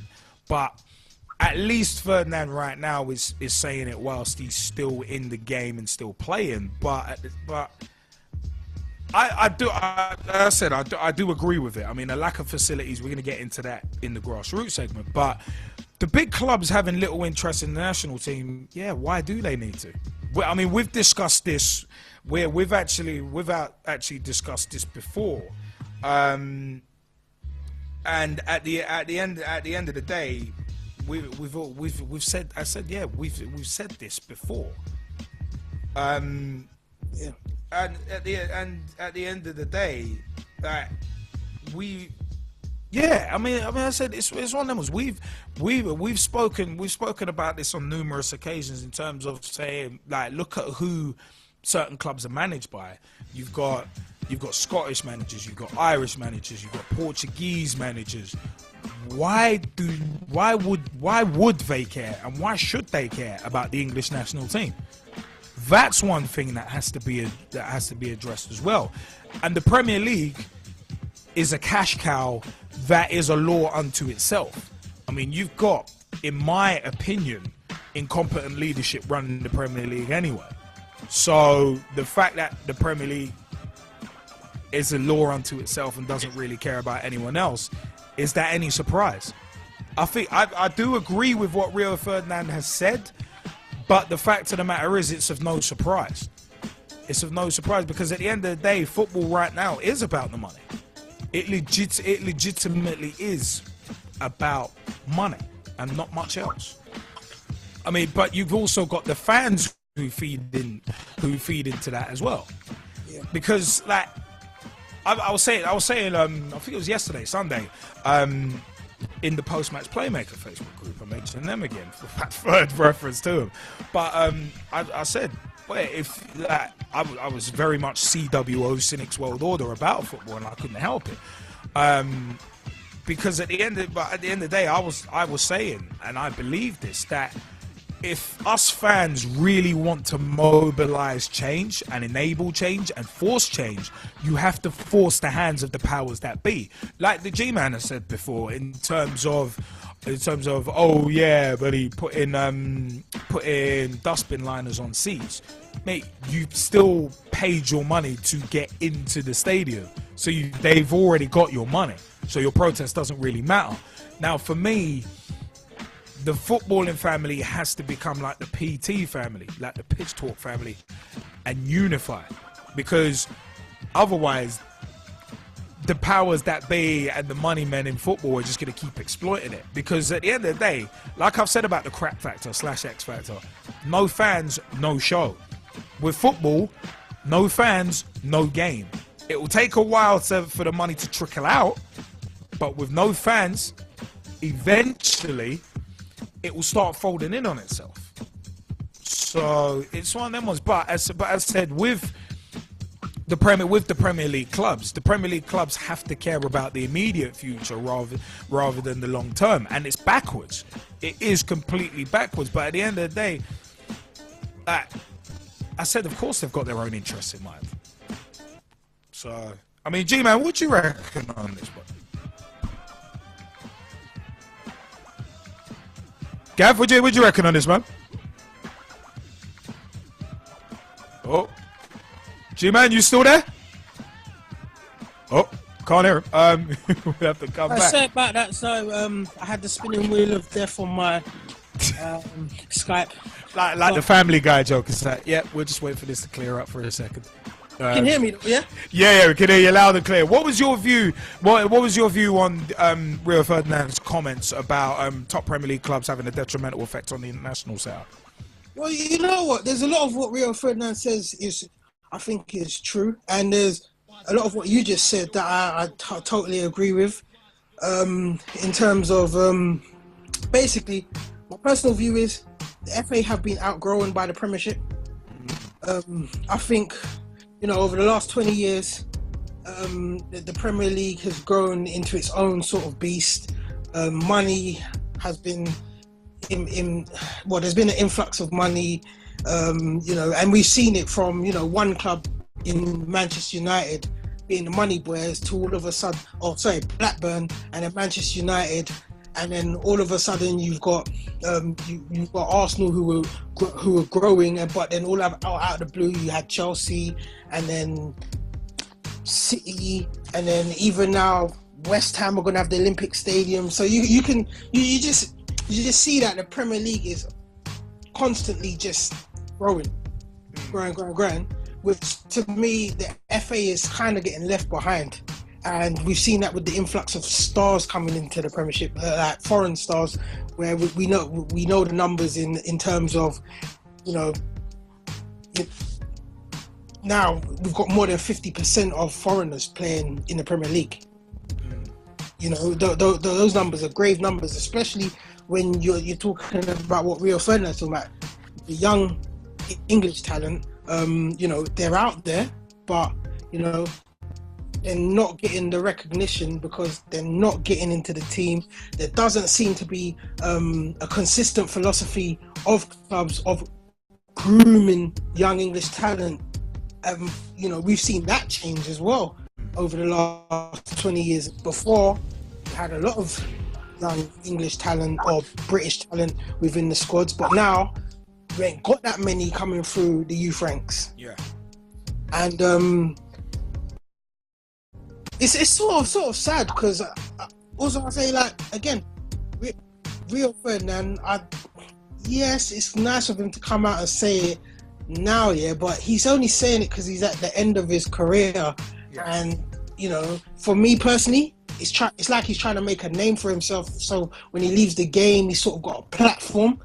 This guy that's going to be outspoken, but it's hopefully not as bad as Sol Campbell recently, or hopefully not as bad as Joey Barton. But even with Joey Barton, at least you can say with Joey Barton, he's been doing it throughout his career. He's had his outspokenness and he'll say what he wants to say. Yeah, you know, it's not a new thing with him. Someone that's just doing it. Whereas for me, it's like Rio Ferdinand. You were in the England setup. If you felt this way, why didn't you make it? Why weren't you saying it back then? Good point. Why weren't you making those noises back then? Obviously, it might have impacted on how many England caps you got. But at the end of the day, if you truly believed in what you believed in, yeah, you would say it outright anyway. No, that's a great. No, see, that's a good point.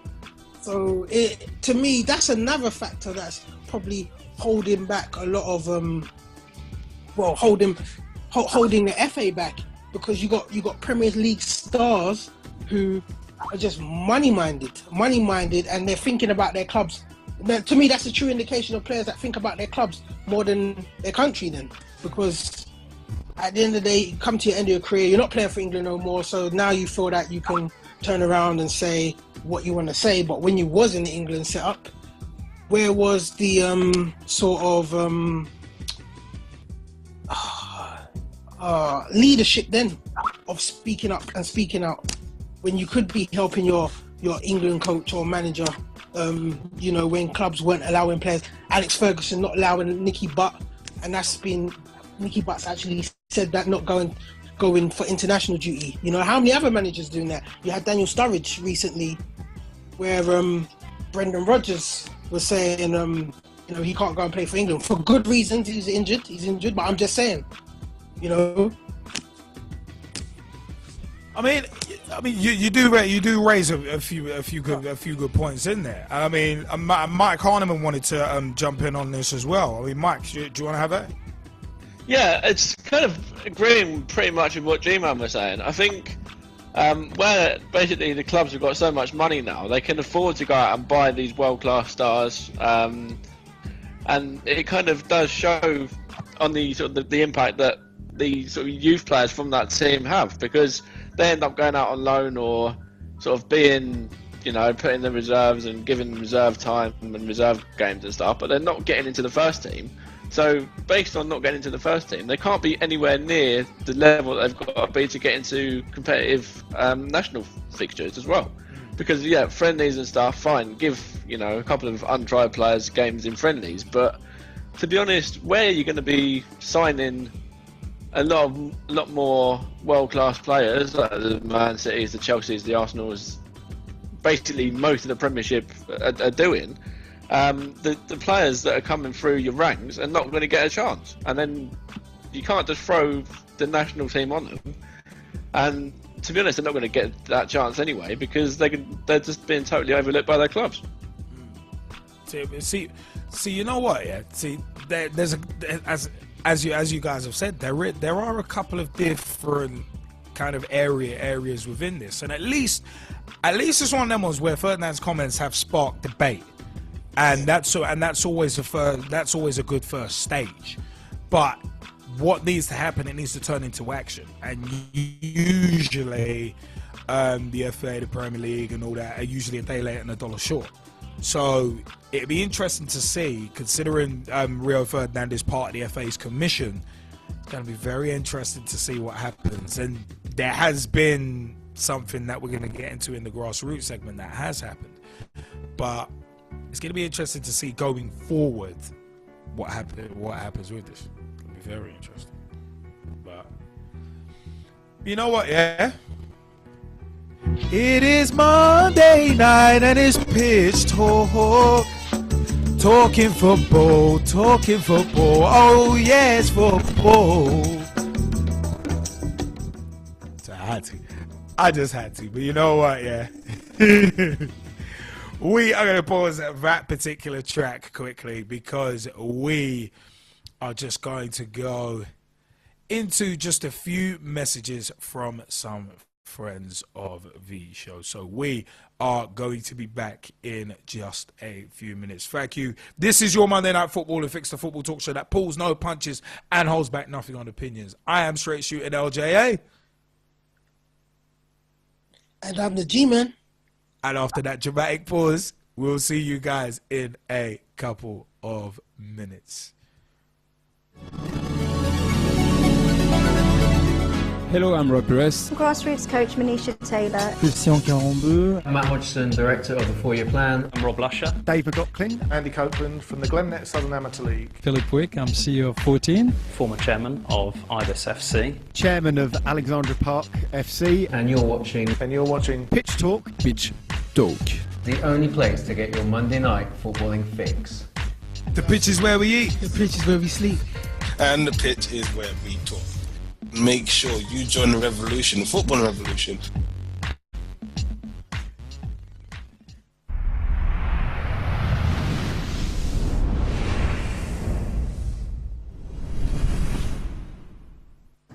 You're watching Sky Sports News HQ, reporting from Westfield, London, with me, straight shooting LJA. And me, the G-Man. Today's headlines. Manchester United boss Louis van Gaal insists he has no regrets about taking the job at Old Trafford this summer. The 63-year-old looks certain to take charge at Tottenham before the call came from Manchester United. And England boss Roy Hodgson is concerned Premier League clubs are too scared to take a gamble on young home-produced players. The summer transfer window resulted in a record 835 million spent by English clubs, but 530 million of that money went to foreign clubs. That's all from us and the Sky Sports News HQ team for now. Goodbye. Goodbye.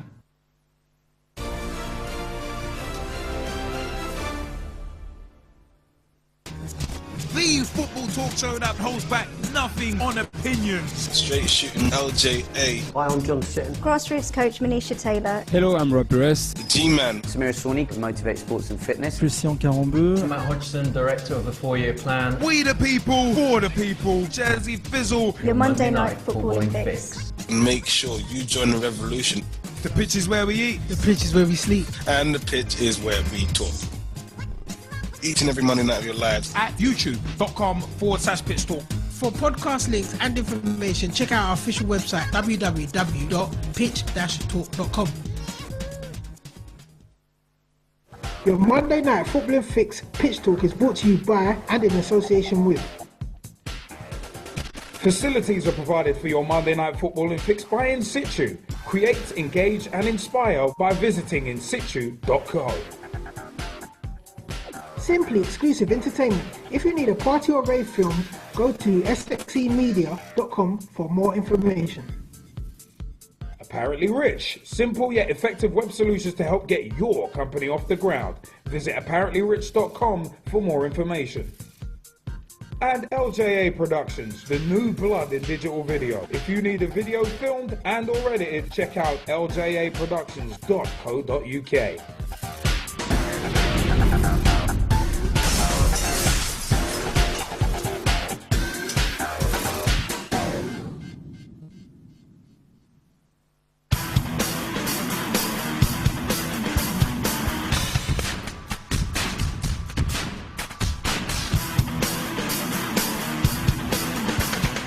LJA Productions, the new blood in digital video, offering video production services such as video editing, video encoding for the web including YouTube and Vimeo, audio recording, filming of interviews, promos, live events, and much more.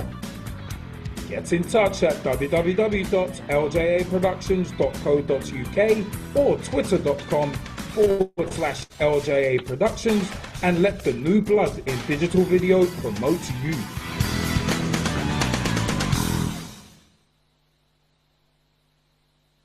Pitch Talk is brought to you by and in association with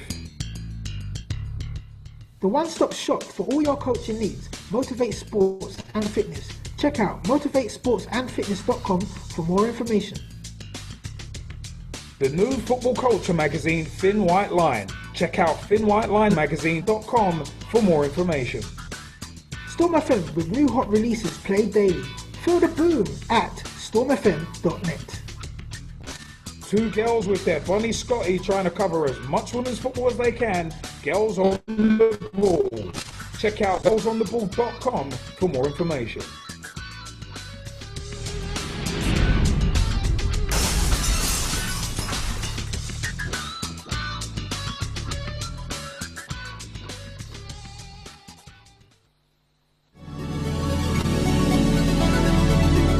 Hello, I'm Rob Perez. Grassroots coach Manisha Taylor. Christian Carambeu. Matt Hodgson, director of the 4-year plan. David McLaughlin. I'm Rob Lusher. Andy Copeland from the Glennet Southern Amateur League. Philip Wick. I'm CEO of 14. Former chairman of Ibis FC. Chairman of Alexandra Park FC. And you're listening to Pitch Talk. The only place to get your Monday night footballing fix. Because the pitch is where we eat. The pitch is where we sleep. And the pitch is where we talk. Make sure you join the revolution, the football revolution.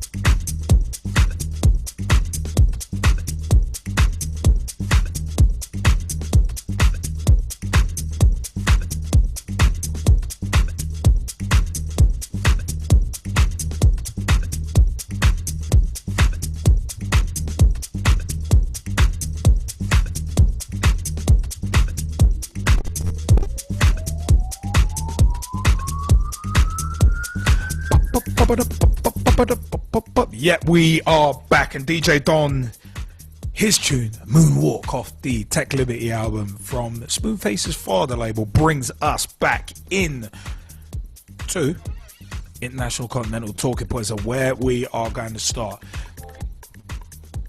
We're going to start with some Euro 2016 full-time times. Andorra 1, Israel 4. Bosnia-Herzegovina drew 1-1 with Belgium. Croatia beat Azerbaijan 6-0. Iceland beat Holland 2-0. The Netherlands beaten 2-0.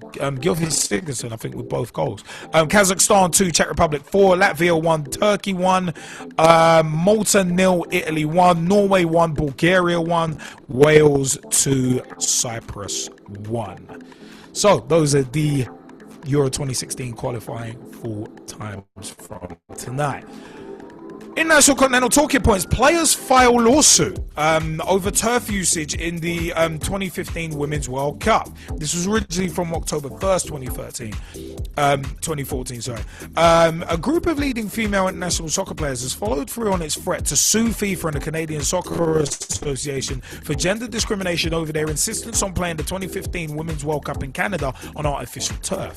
An application was filed to the Ontario Human Rights Tribunal in Toronto, and the worldwide collective, which includes USA stars Abby Wambach and Alex Morgan, as well as Germany's reigning World Player of the Year Nadine Angerer, had threatened legal action for several weeks. They argued that a men's World Cup never has and never would be played on artificial turf, and that the women shouldn't have to either. The CSA won't even make its men's national team play on anything but national grass during World Cup qualifiers, respecting the preference of players and coaches. No previous Women's World Cup has ever been played on artificial turf either, and the players have been vehement in their opposition to the game-altering surface, with a scientifically proven track record of producing injuries at a higher rate. This isn't a precedent we want to get set, that this is something we're okay with. Wambach told FoxSoccer.com last month, because then we're just going to be playing on field turf forever. It's pertinent for the future of the sport. Men's World Cup tournament matches are played on natural grass, while the CSA and FIFA are relegated female players to artificial turf. Hampton Dellinger, the lead lawyer on the case, brought by several law firms, said in a statement, "The difference matters. Plastic pitches alter how the game is played, pose unique safety risks, and are considered inferior for international competition." The legal action had been weeks in the making, as players and their lawyers first sent FIFA and the CSA a letter in hopes of entering into dialogue and negotiations. Through public statements and private communications, the players and their lawyers have clearly signaled to CSA and FIFA that we want to resolve the turf war through good faith negotiations rather than litigation, Dellinger said. CSA and FIFA have ignored these overtures. As a result, the players have no choice but to initiate the legal action filed today. Rather than engage with the players, FIFA and CSA have blamed one another and deflected the charges of sexism. The facts are that CSA entered the World Cup bid planning for artificial turf, and FIFA approved it. Recently, FIFA President Sepp Blatter claimed that the artificial turf was the future when asked about playing surfaces at the 2015 tournament. Players overwhelmingly prefer natural grass to artificial turf. It is more forgiving on joints and ligaments and plays very differently. FIFA had in fact conducted a survey among female players last year, querying them over their preferences. No less than 77% indicated a preference for natural grass, but that vast majority was ignored. The gifted athletes we represent are determined not to have the sport they love be belittled on their watch, said Dellinger.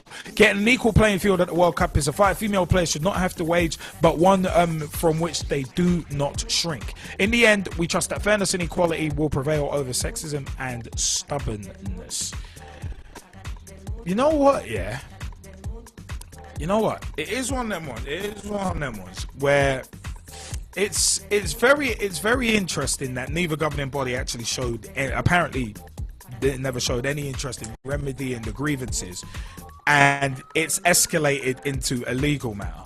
Now, with artificial turf, I can say honestly, there are quite a few different types of 3G, and G-Man, you'll know this especially with remember the Astro turf that used to be on the Battersea Park or Weather Astro, where it was sand, where it was sand on it, little speckles of sand.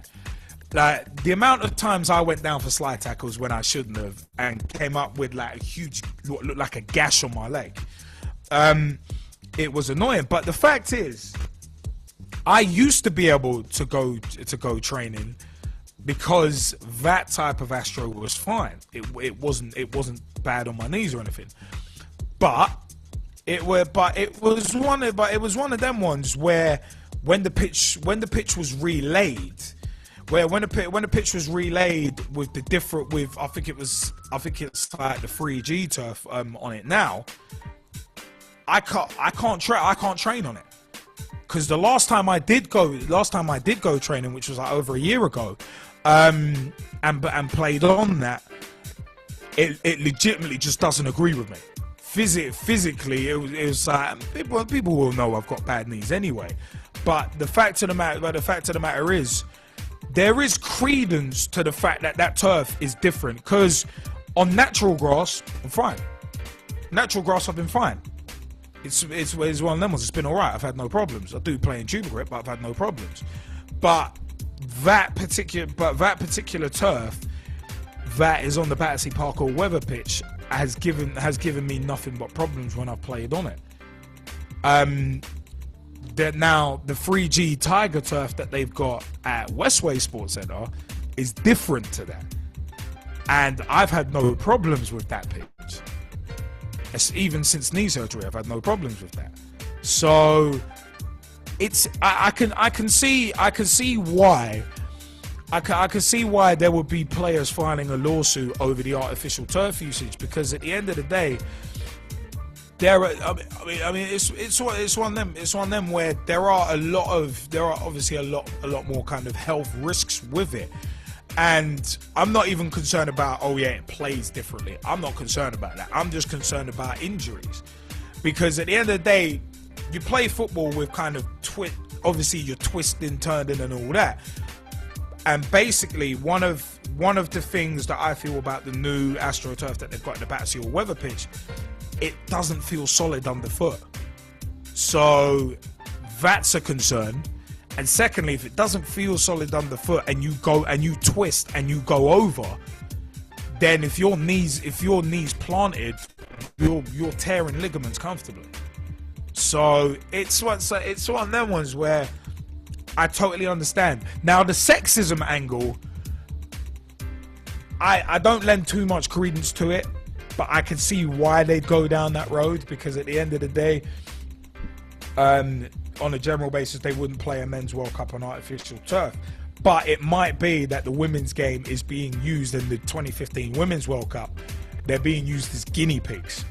Like I think it was an under-19s tournament back in like 2007 where they were using microchips in balls and that.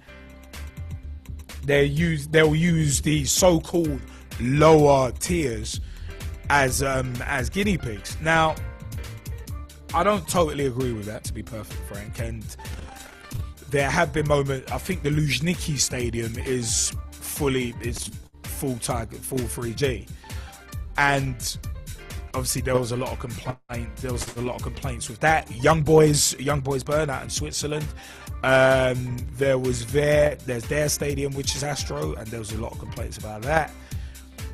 So it's one of them ones. I mean, if it's been proven, and I think from the article we read, if it's been proven that it causes more injuries, why would you risk it? Why would you experiment with it, even though 77% of players have said they don't want to play on it? Why would you do that? With those two things in mind, why would you do it? I don't know. I mean, it's an odd one. I mean, G-Man, what do you reckon of this, man? Well, I agree with you, and you know that number of 77% of what is it, women footballers not wanting to play on it. That is a very high number. So I can't understand FIFA's reasoning behind overturning or overlooking that. And what I don't get personally is why are they making separate pitches anyway, when there's so many grounds out there in this world, that women's football can accommodate anyway.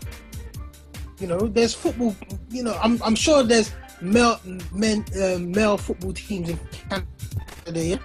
So why can't they just use the existing grounds that are there, that the men are playing on for their tournaments?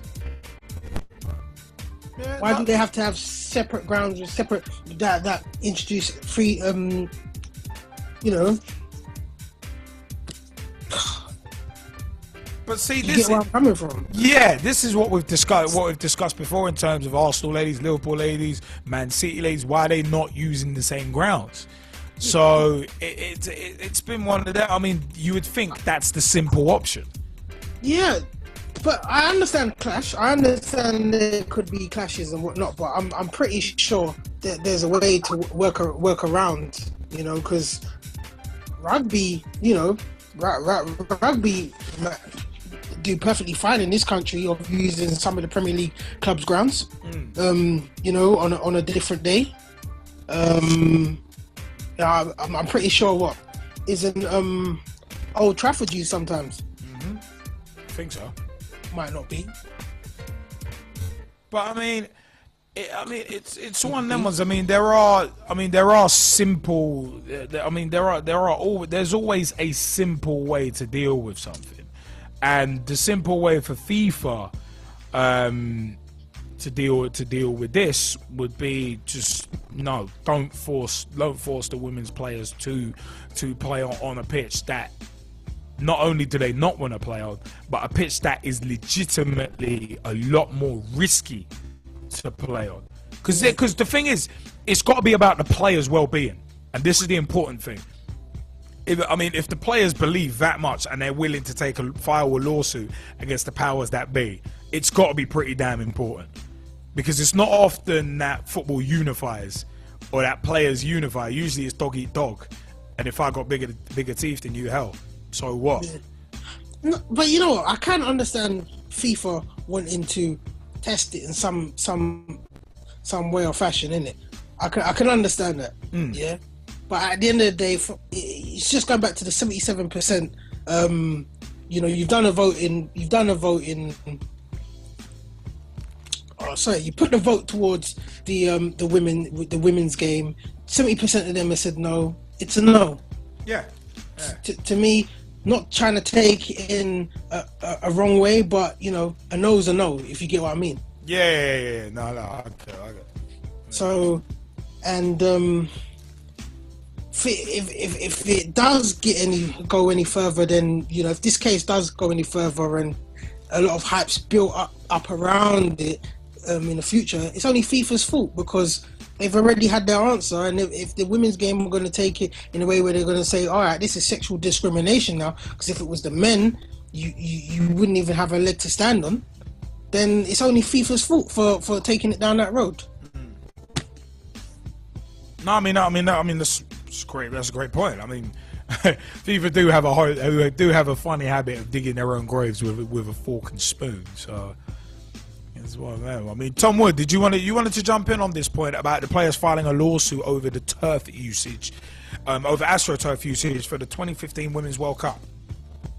I think it's, like, to be honest, I think it's a bit stupid. They should just use like proper grass. It's more easier, less injuries, and it'll be like you won't really get burnt what's it, AstroTurf burn like what they used to say back in the day when I was like at school. We used to play on AstroTurf after school. And we used to get proper come home with grazes on our arm and everything. But I think it's they should use like just normal grass. To be honest. I mean, you're right. I mean, it's one of them ones. It would make sense, but a lot of what FIFA does doesn't make sense. So yeah, that's where I train, we use 3G pitches, but when we play tournaments, we usually on grass. We're on a 3G pitch.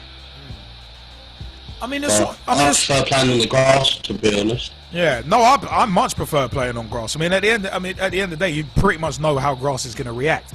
Even the grass on Duke's Meadow with all the divots and all craters and all that, you still know. When I was playing football, when I was playing on Saturday, there was quite a few dips in the floor, and I was going like, am I going to trip over or something with that dip in the floor? Well, it's one that we're going to get into a bit more. We're going to get into more on that in a bit. In grassroots, but I mean, Jaymie Bailey, you wanted to jump in as well on the players filing the lawsuit over the turf usage. Yeah, the problem is that most of Canada has barely got grass suited to play football, and they only have one team literally over there that plays at a higher level, which is the Vancouver Whitecaps. And everybody should know that through Jermaine Defoe. The reason why they want them to play on the only type of pitch is because in the eventuality of it, they would have to change the pitches over, and they would have to do that over a certain period of time. So it would be the same problem that they had with Brazil, which is they wouldn't have a pitch ready and available in time for the World Cup to begin. Even though Brazil had a bit more time, this World Cup would be probably a bit too late, because in order for them to do that, they would have to have the money. And for Canada, they don't actually have as much money as everybody thinks. But then, they're still paying off the Olympics as well. But then, So but then the real is that they've still got to pay off half of the Olympics, plus on the back of that, they would have to still pay off the. They would still have to pay, to make sure that everybody has a pitch suitable enough, and not every pitch is guaranteed, just to actually play as an artificial pitch. So what they've said is, if they're going to have 50% of the pitches as an artificial pitch and only 50% being grass pitches, it would pretty much weigh itself out that they might as well just keep it as a pitch that it is, rather than changing it over just for a World Cup. But the thing is, but then, similar to Russia and Qatar and those World Cup awards, if they know that there's only one team in Canada with a grass pitch good enough to accommodate a World Cup, why give her in the first place? That's the question. That's the leading teams in women's football. Yeah, but that doesn't matter. It's about, at the end of the day, it's about the facilities you've got. Can you host a have you got enough facilities to host a World Cup? And if you haven't, can you build them in time? Those are the questions that really should be asked. Not give it to someone and then realize, oh, good gravy, there's a lot of problems with this bid, and there's going to be a potential legal issue. Because you look at that Qatar 2022 and also the Women's World Cup in Canada, two very interesting parallels there. Both of them could potentially end up with legal action against both of them. I mean, Qatar is one of them ones. They awarded it, and then it's like, oh my God, there's going to be in excess of 50 degrees in terms of temperatures, and then it's like, what, you didn't look at this before? You didn't realize this before you gave it to it? So that's what gets me. I mean, FIFA had to see this kind of thing coming, and that's what really gets me. The fact that they've awarded these things, and it's like, oh, okay, now we've got a problem. And now FIFA and the CSA, Canadian Soccer Association, have a legal battle on their hands. They now have a legal battle on their hands that they should have seen coming. So, it's one of them. You know what, yeah? It is one of them ones. It is one of them ones where I'd like to thank the PT family for their views, by the way. Before I heard something. But it is one of them ones where it is about that particular time to get into a segment very close, of course, to my heart, and one that I am actually going to be able to be a part of this week, because it is time for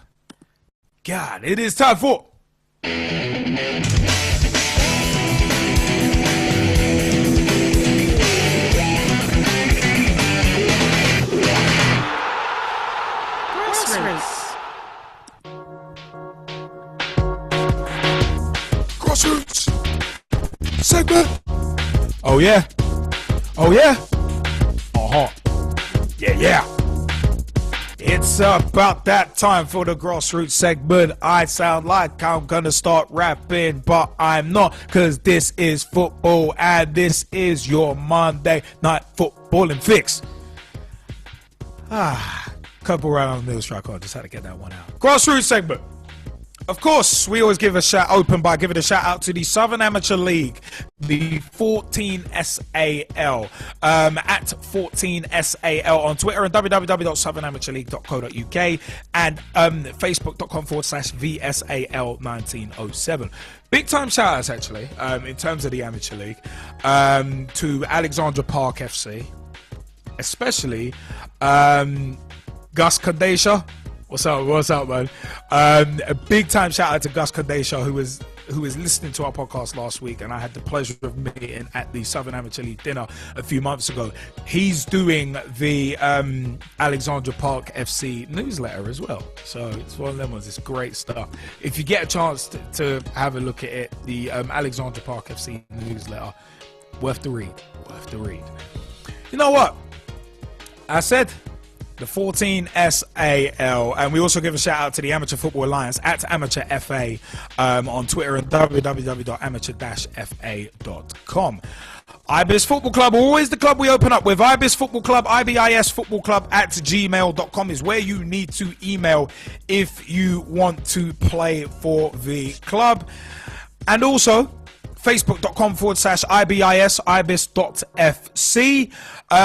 Twitter at ibis_football is the Twitter account, and also ibisfc.co.uk.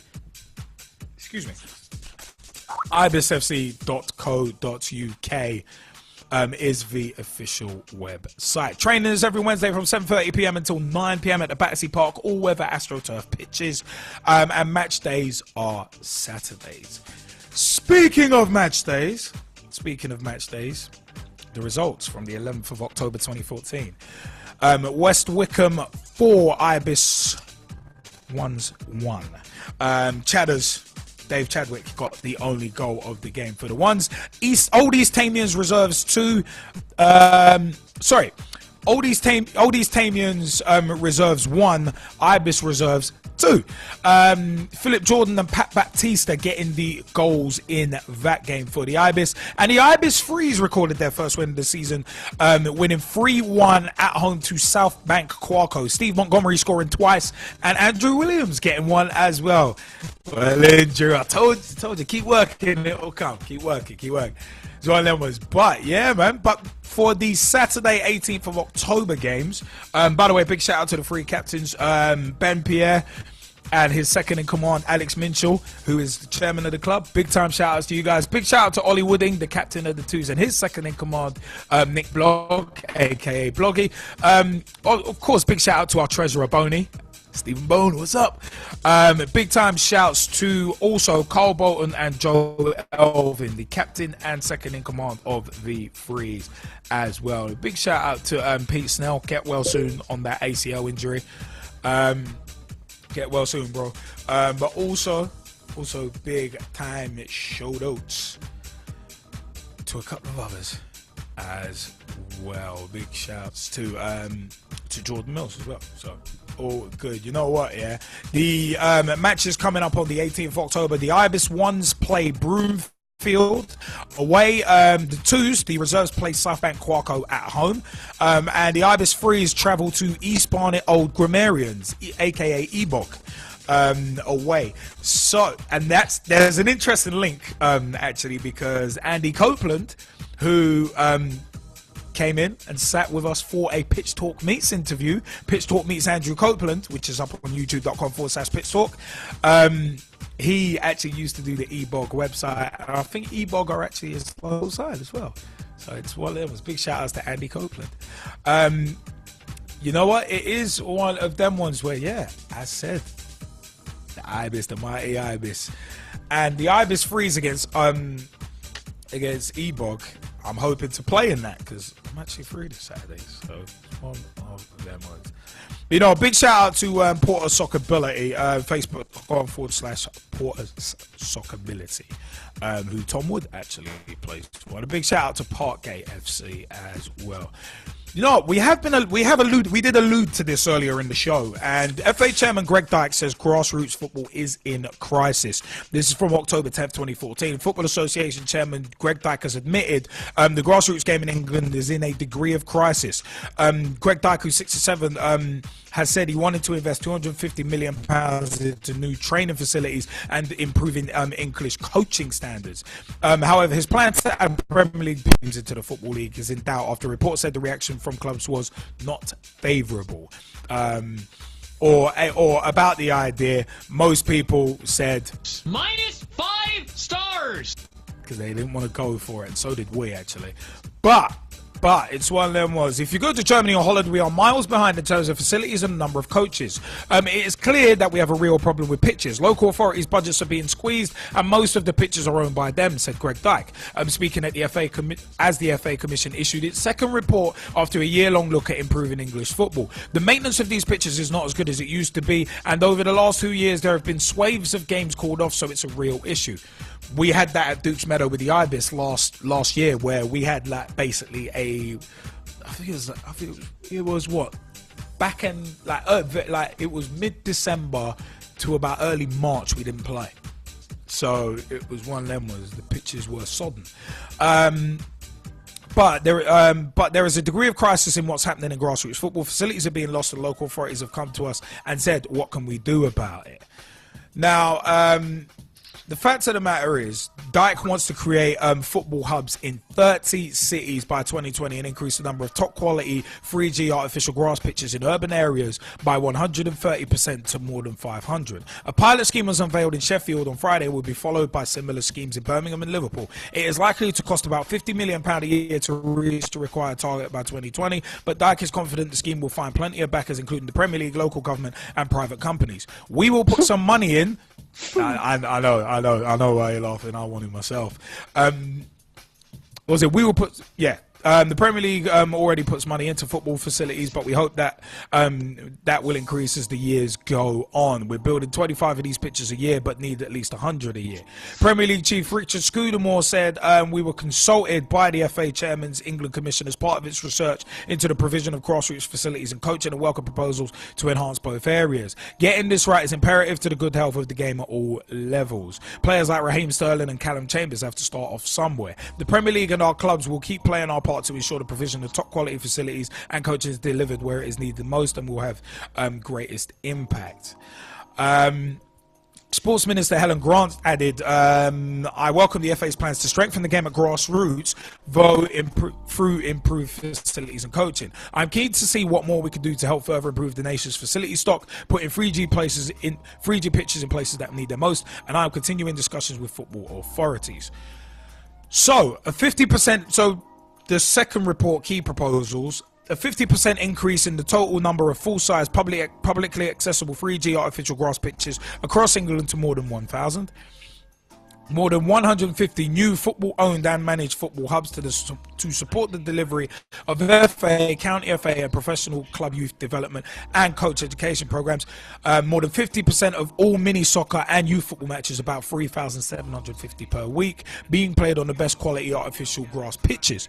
Recruit a further 25 full-time FA coach educators. Increase youth award level 3 coaches from 800 to 3,000. Increase advanced youth award holders from 200 to 750, and increase pro license holders from 200 to around 300. And also to set and deliver a target to significantly increase above the levels of football's inclusion and anti-discrimination plan the number of qualified coaches from black, Asian and minority ethnic backgrounds and others who are underrepresented, including female coaches. Now, you know what? Those key proposals,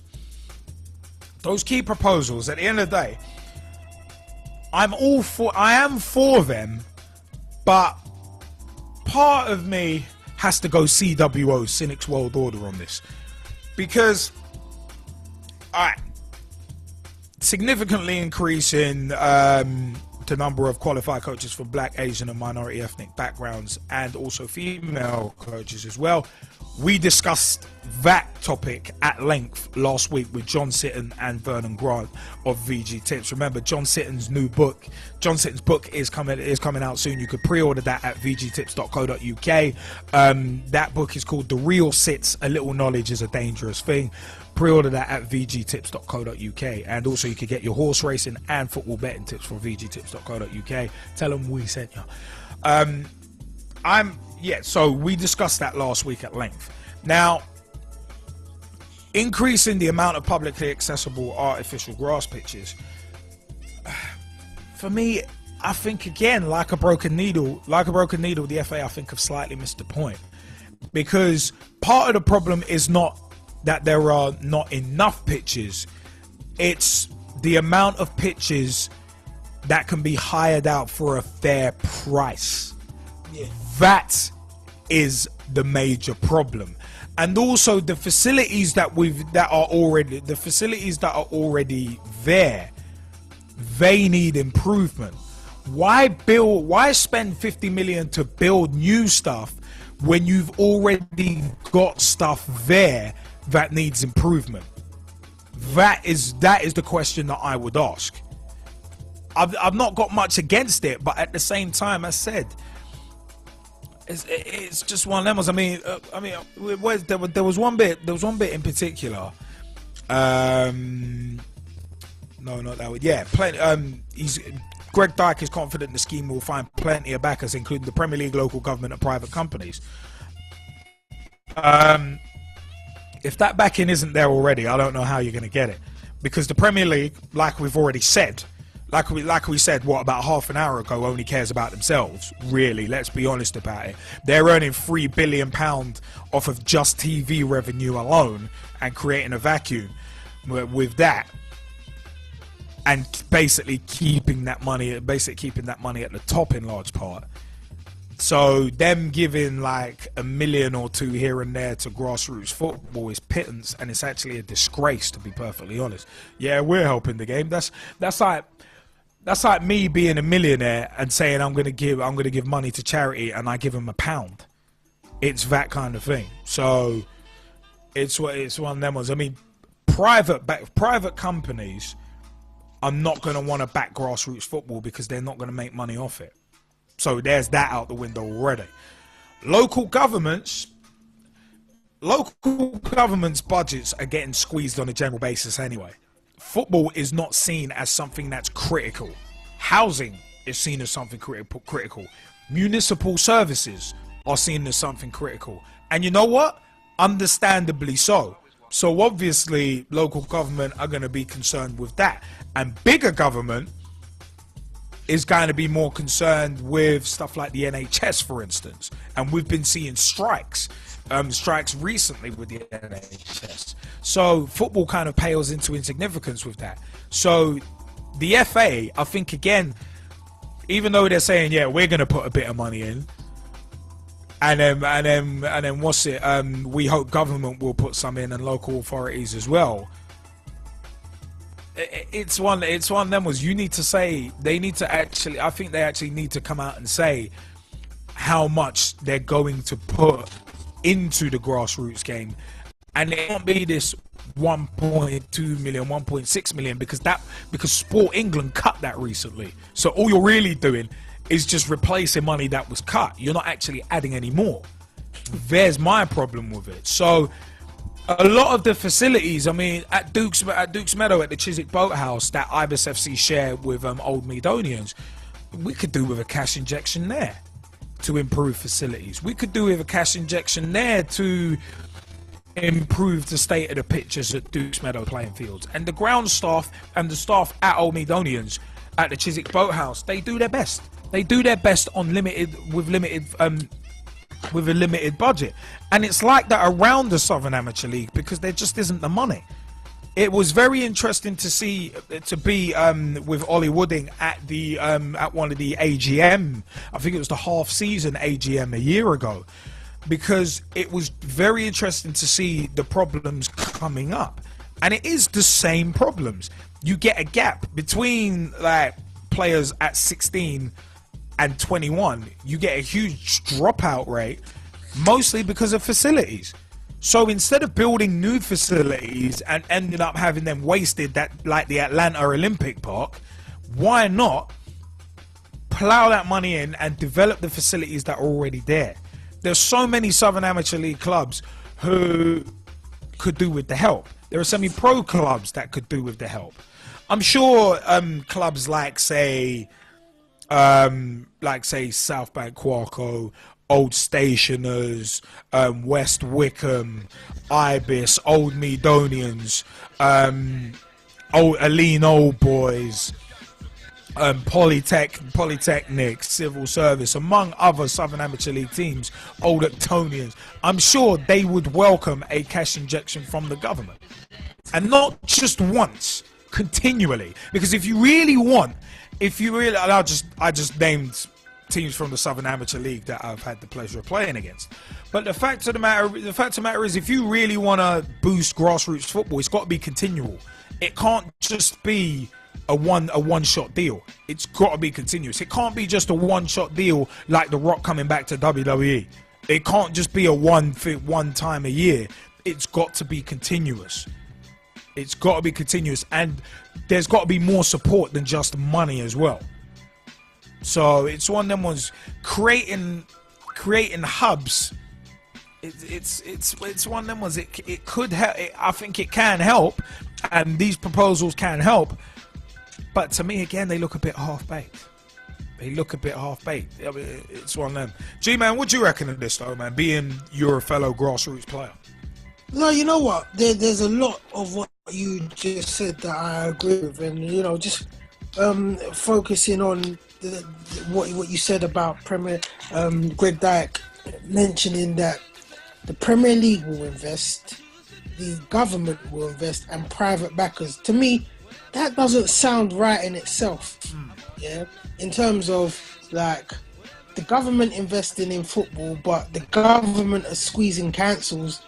Therefore, the councils have had to squeeze back on recreational stuff within their community, such as football grounds, for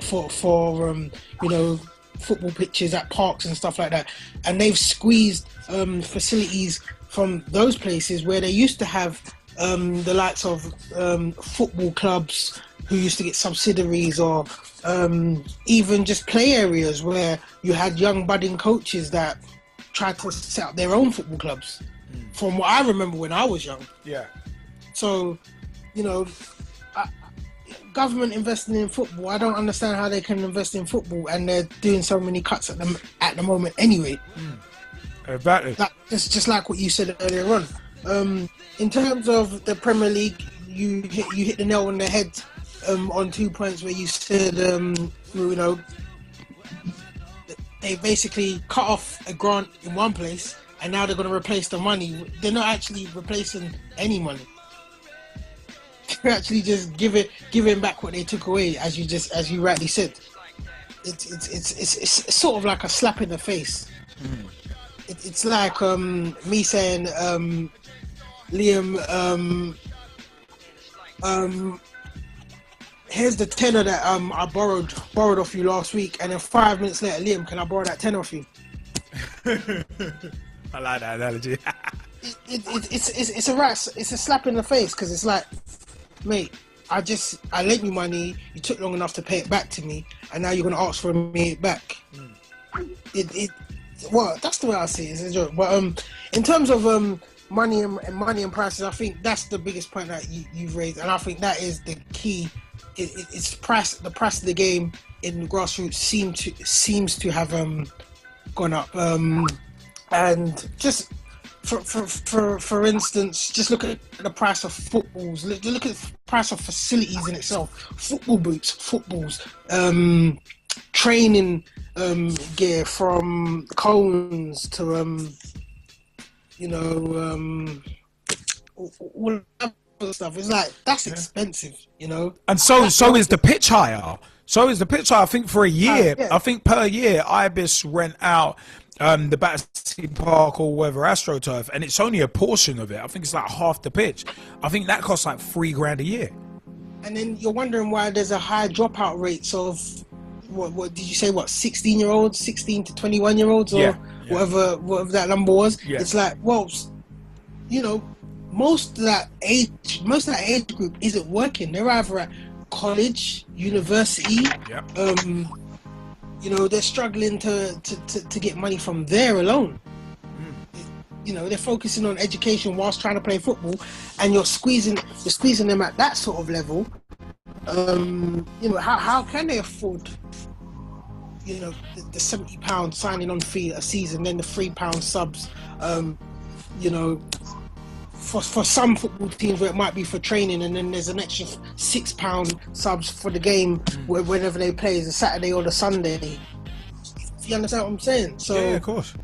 I personally feel like, you know, the Premier, if there's a solution, I feel like the Premier League, basically, you're talking about that potentially they could have a $3 billion TV deal lined up for next season, or 2016, sorry. It's like, now, a good proportion, they could put like, I'm pretty sure they could put like 200 million into the game, into grassroots, and it wouldn't affect anything in terms of the original deals that they've got with the clubs at the moment. You know, I don't understand how you can strike a bigger deal in TV revenues, and then not have no money to invest into the grassroots. Yeah. You know, obviously they're going to say, well, we've got to give a bigger portion to the clubs because they've earned that money. But at the same time, you know, you must be able to find some money within there. Someone must be able to say, each club donate some money so we can put back into the grass. So even if they went to every Premier League club and said, look, each of you just hand over 10% of what we're going to give you and please put it back into the grassroots. That would be decent, wouldn't it? No, of course it would be. It definitely, it would be a great idea, but as I said, it's the Premier League is a law unto itself, and they only really care about themselves. You can see it. Yeah, they might. I said they might. Yeah, contribute a little bit of money, but it's not much. It's not much. You know what I found funny, Liam, though? What's that? And pitch talkers is the fact that, remember, I can't remember when we had a similar conversation when Greg Dyke first came up with you know, the grassroots being in dire trouble. Yeah. When he first, at the beginning of his tenure, and it's like, remember when I was saying that, to be honest, for me it's like the Premier League are trying to squeeze out the locals and trying to take over the grassroots themselves. Now for me, this is where it actually is, you know, with him saying the Premier League wanting to invest in the grassroots and basically put down their own pitches and, you know, set up their own academies and clubs. To me, that's exactly what they're doing. They're squeezing out the locals, you know. Like, you know, obviously they're going to employ locals, but it's going to be under the bracket of the Premier League. It's going to have Premier League promoting it all over the place. You know, it won't just be like how what was Ibis? How did Ibis start? It started from a banking? Yeah, back in the day, yeah. A banking firm? Yeah. You know? I think it's the Prudential. Started off with the Prudential, yeah. So at least they've got that. There was that back in the day. But I mean, even HSBC, teams like HSBC, that's why I didn't mention them in particular, because HSBC have got that backing, which is why their facilities are so good. I've heard the legend of Bank of England. Never played there, but I heard the legends, and it's like, it's one of them, they could afford it because of the backing they've got. So, I mean, it's one of them ones. I mean, playing devil's advocate on the flip side, if they're talking about private investors, maybe you're going to get a Tesco's FC across the country. Maybe you'll get a Sainsbury's FC. Maybe you get a McDonald's United. McDonald's a string of their academies. You never know if that's the route that they're going down. Maybe. Yeah, I mean, you never know. I mean, Tom Wood was talking about his team saying his manager paid 25 quid for a packet of bibs. So that's quite expensive. Very expensive. I mean, looking at that, I mean, you're looking at costs in terms of the amateur league game. it's what, £6 subs per game. The refs have got to get paid, so they get 32 per game. So it's one of them. And then obviously with us, you got paid for the food. So it's what? So it's like 25. So let me break this down. 25 quid for the home team. 25 quid for the food. That's food for both sides. 32 for the ref. So that's what, 25 plus 30, 55, so 57-ish. So that's 57 plus £6 match subs from everyone. It's one of them ones. You look at the costs. I mean, if you've got 11 players, you're getting if you've got 11 players, you're getting like something like 66 quid if you've got a bare 11. My maths is not that brilliant, but it's one of them was, you'll get like 66 quid, but then most of that gets swallowed up on the costs. And also there's pitch hire costs per year as well, which goes into the thousands. So it's one of them ones. Look, you got to look at that breakdown. And I don't think the powers that be are actually looking at those sort of breakdowns. And 3G hire is expensive as well. Most people in terms of like paying for leagues, like paying like 30 quid a league between 6 of you, that's not too bad. But I said, if you want to hire a whole pitch, it's expensive. Very expensive. So here's one of them ones, man. You know what? But staying with the grassroots segment, just before we move on, from Mike Harniman, Stevenage reserves, Stevenage ladies reserves versus South Indians, ended 2-1 to the Stevenage reserves. A great display from the reserves today that saw them come from behind and take all 3 points from a South Indians side who haven't lost for over a season and a half.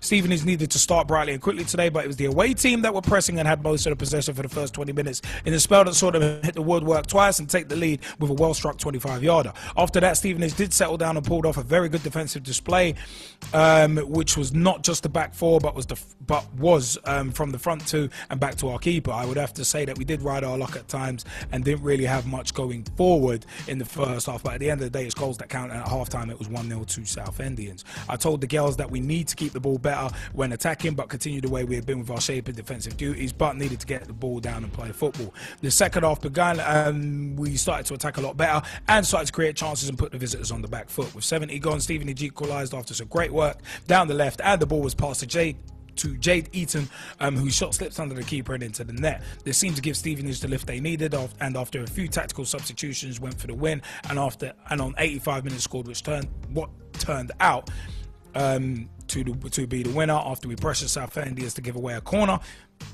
And from that, Sherry Evans scored with a low drive from the edge of the area. It was not quite over well, and with 5 minutes injury time being played by the referee, the ladies still had a job to do and defended in numbers to secure the win and the 3 points.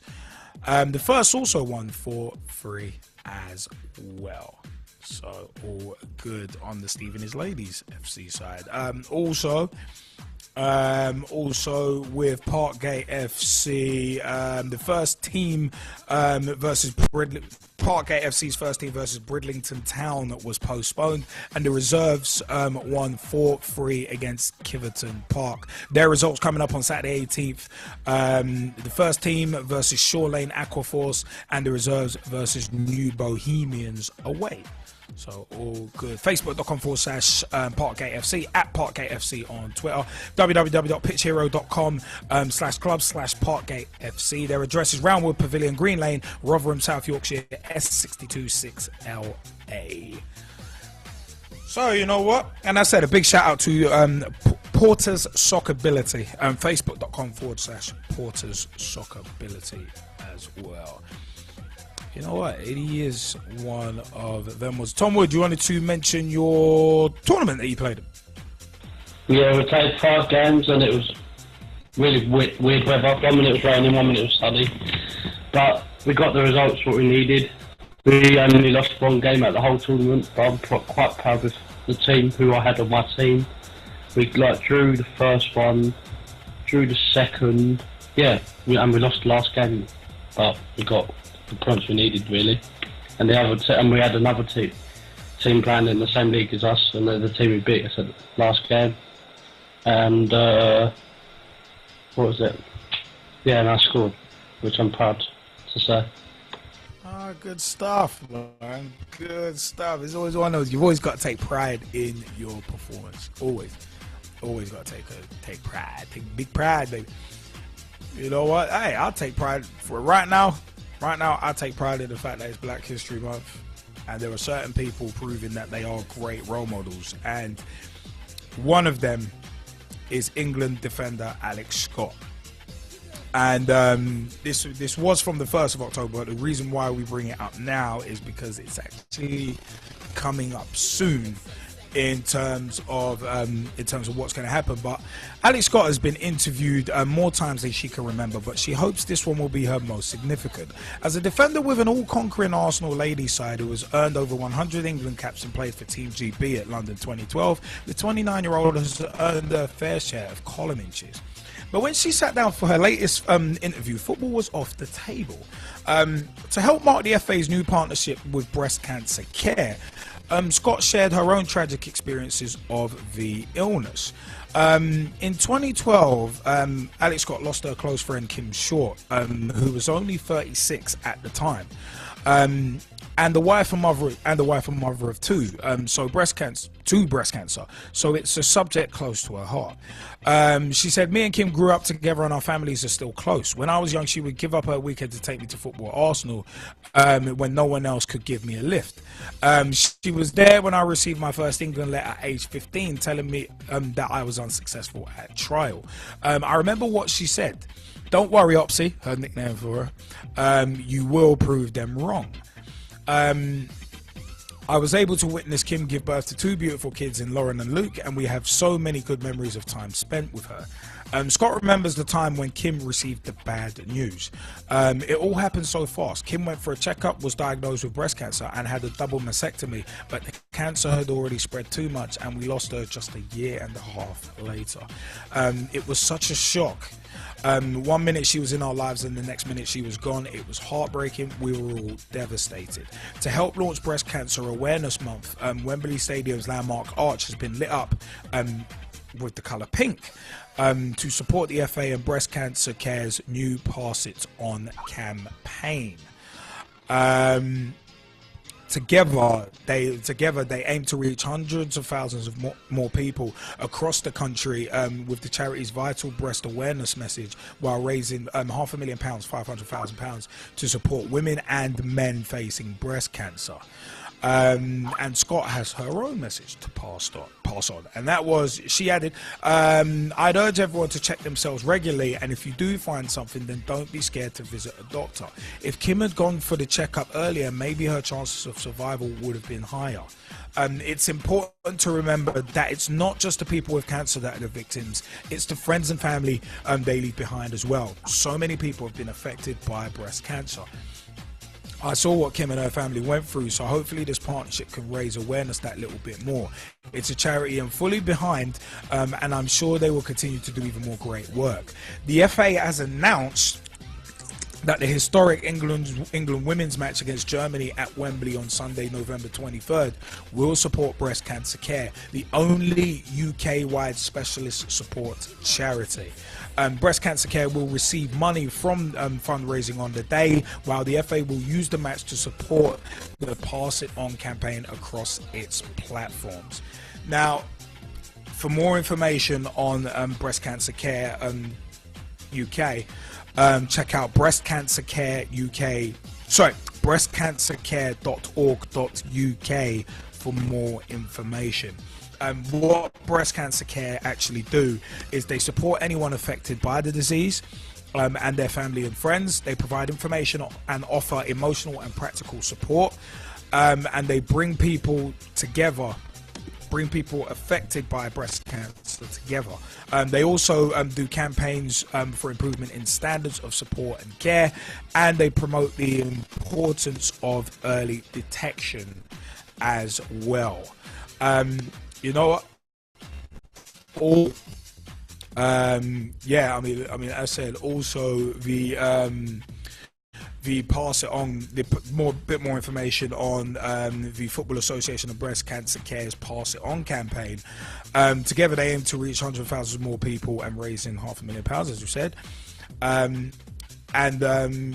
Breast Cancer Care will receive money from the fundraising on the day, while the FA, which launched the partnership at the start of the season, will donate £150,000 to charity and will use the match to support the Pass It On campaign. As part of the announcement, the FA is extending its early bird ticketing offer, allowing fans to buy adult tickets for just £10 and kids for £1 from £1 from Friday 3rd of October. Adult tickets will be £15. Tickets are available from the fa.com/tickets. One of them was Sami Al-Qadi, Chief Executive at Breast Cancer Care, said, "What a great way to launch Breast Cancer Awareness Month. The Wembley Arch is visible from thousands of homes across the capital, so we hope people will see it turn pink and remember how important it is to be breast aware. Early detection can save lives. We're also really excited to hear that the England women's match will be in aid of breast cancer care. Everyone at the charity will be hoping the team is victorious." Greg Dyke, FA chairman, said, "This is the first time the Wembley Arch has turned pink and it is a spectacular sight." FA staff helped choose Breast Cancer Care as our charity partner, and we are looking forward to celebrating the partnership at the England women's match at Wembley next month. By doing so, we will be able to get vital information about the warning signs of breast cancer and support available to thousands of fans. And as said, that match is the England women's team versus Germany at Wembley on Sunday 23rd of November. So if there's any England match that is crucially important to go to, it is that one. England ladies versus Germany at Wembley Stadium on Sunday, November 23rd. Yeah, if there was any match that's important to support the Three Lions, it's that one, because it supports breast cancer care and Pass It On campaign. Remember, people, pass on the information. Early detection can save lives. That date again is Sunday 23rd of November 2014. To support the partnership, you could go to breastcancercare.org.uk/pass it on. Very important there. And you know what, yeah, you know, we actually wanted to round up the show with that, and the reason being is just because it's so important. It's such an important initiative, because obviously with Alex Scott detailing her experiences, and we actually found this article on Alex Scott's Facebook page, and it's such an important message, whether it be breast cancer, testicular cancer, or full-blown cancer. It's a case of early detection can potentially save lives. And obviously we've seen recently with what Jonas Gutierrez has started going through. We've seen what Stilian Petrov has gone through with leukemia and that kind of thing. It's one of them ones where early detection is just so crucial. It's so crucial, and it's a case of it's so important to give your support to movements like this. It really, really is. It's another issue that's bigger than football. That is legitimately bigger than football. And you know, as critical as I am, and I always will be, of footballers, there are a lot of footballers who are great role models, and that should never ever be forgotten. And Alex Scott is a fantastic role model. Rachel Yankee, fantastic role model. Paul Canaville, fantastic role model. And I pick those three out in particular because they share the same ethnic background as me. They are seen primarily as black players, and each of them in their own way has broken down barriers. With Paul Canaville, when we interviewed him a couple of years ago, it was a case of he was the first black player to play for Chelsea.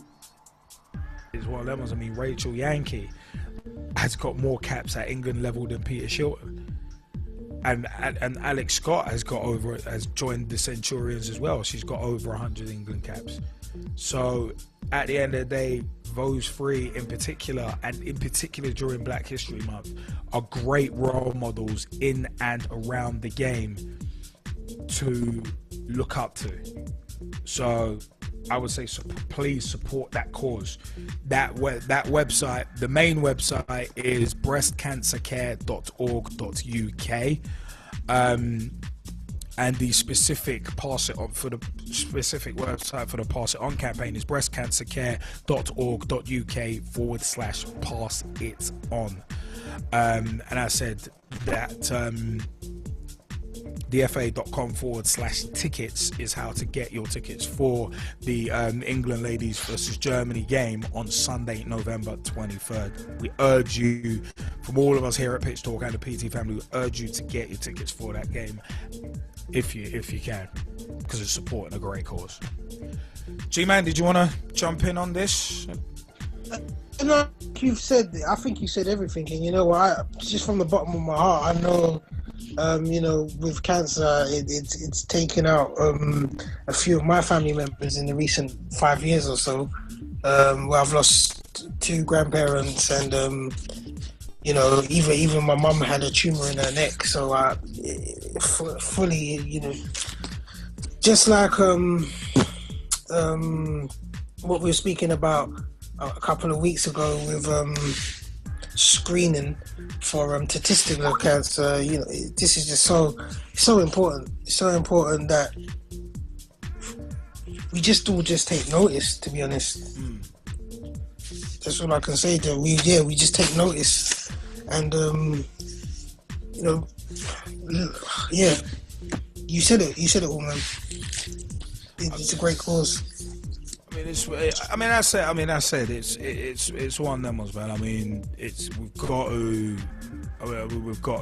As I said, we feel it's important. It's important enough that instead of the usual stuff of the week, we're gonna end the show with that. So, with that in mind, it is one of them ones where, you know what, it is time for us to start to vacate the place with a haste. And remember, breastcancercare.org.uk, and also www.breastcancercare.org.co.uk/pass it on as well. Support that campaign. It's very, very important. You know what? That said, it is time for us to vacate the place with a haste. I have been Straight Shooting LJA. And I've been the G-Man. And it is time for you to give the YouTubers a bit of a wave, because it is time for us to start making some tracks.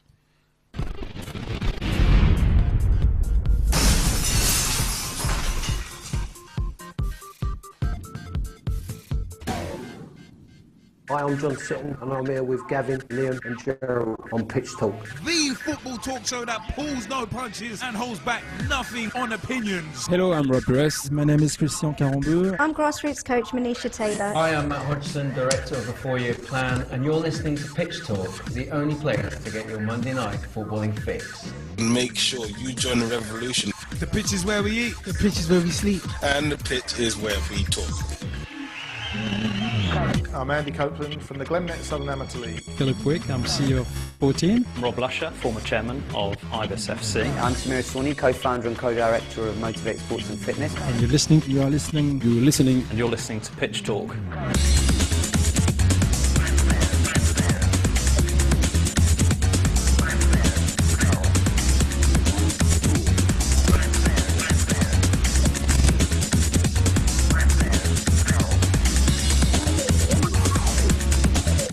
I thought I'd give you a bit more of that tune. Ladies and gentlemen, boys and girls, children of all ages, Straight Shooting LJ, the G-Man and Jesse Fizzle proudly bring to you the football talk show that pulls no punches and holds back nothing on opinions, because the pitch is where we eat. The pitch is where we sleep. And the pitch is where we talk. You know what? It is one of them ones where www.pitch-talk.com is the official website. That's where you can get all the information about your Monday Night Football and fix. You can also see the first hour of our show when we do broadcast the first hour of the show. If you ain't got much bandwidth, if you ain't got enough bandwidth for video, then you can catch the first hour of our show live on Mixlr, mixlr.com/pitch-talk. You can catch it there. But you know what? Facebook.com/pitch talk. Become a fan, become a friend, become a member of the group. Join the footballing revolution we are working so hard to create.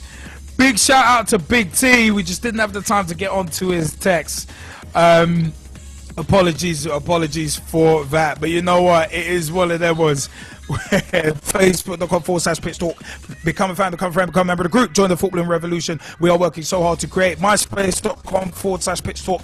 pitchtalk.blogspot.com or .co.uk will get you to the blogs by yours truly, Straight Shooting LJA, the G-Man, Jersey Fizzle, and many others, including Russ Vernon, Big T, Dave Meir, aka at Mearsey, Mike Harniman, and many more.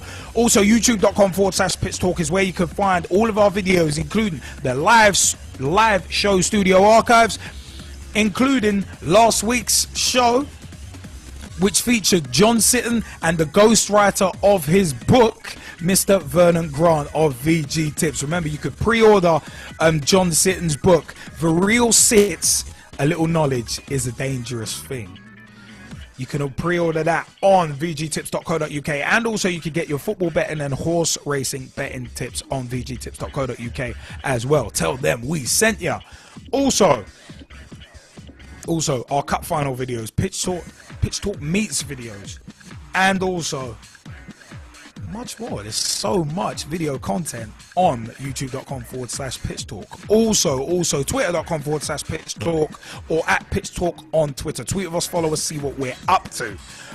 Pitch Talk live on Google Plus as well. We're on Instagram too. Pitch Talk at Pitch Talk on Instagram.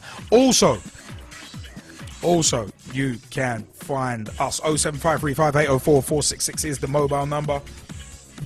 Big shout outs to Big T for calling in. Apologies, we just ran out of time to get to those texts. But also big time shout outs to a lot of people, including the Post Match Playmaker Facebook group.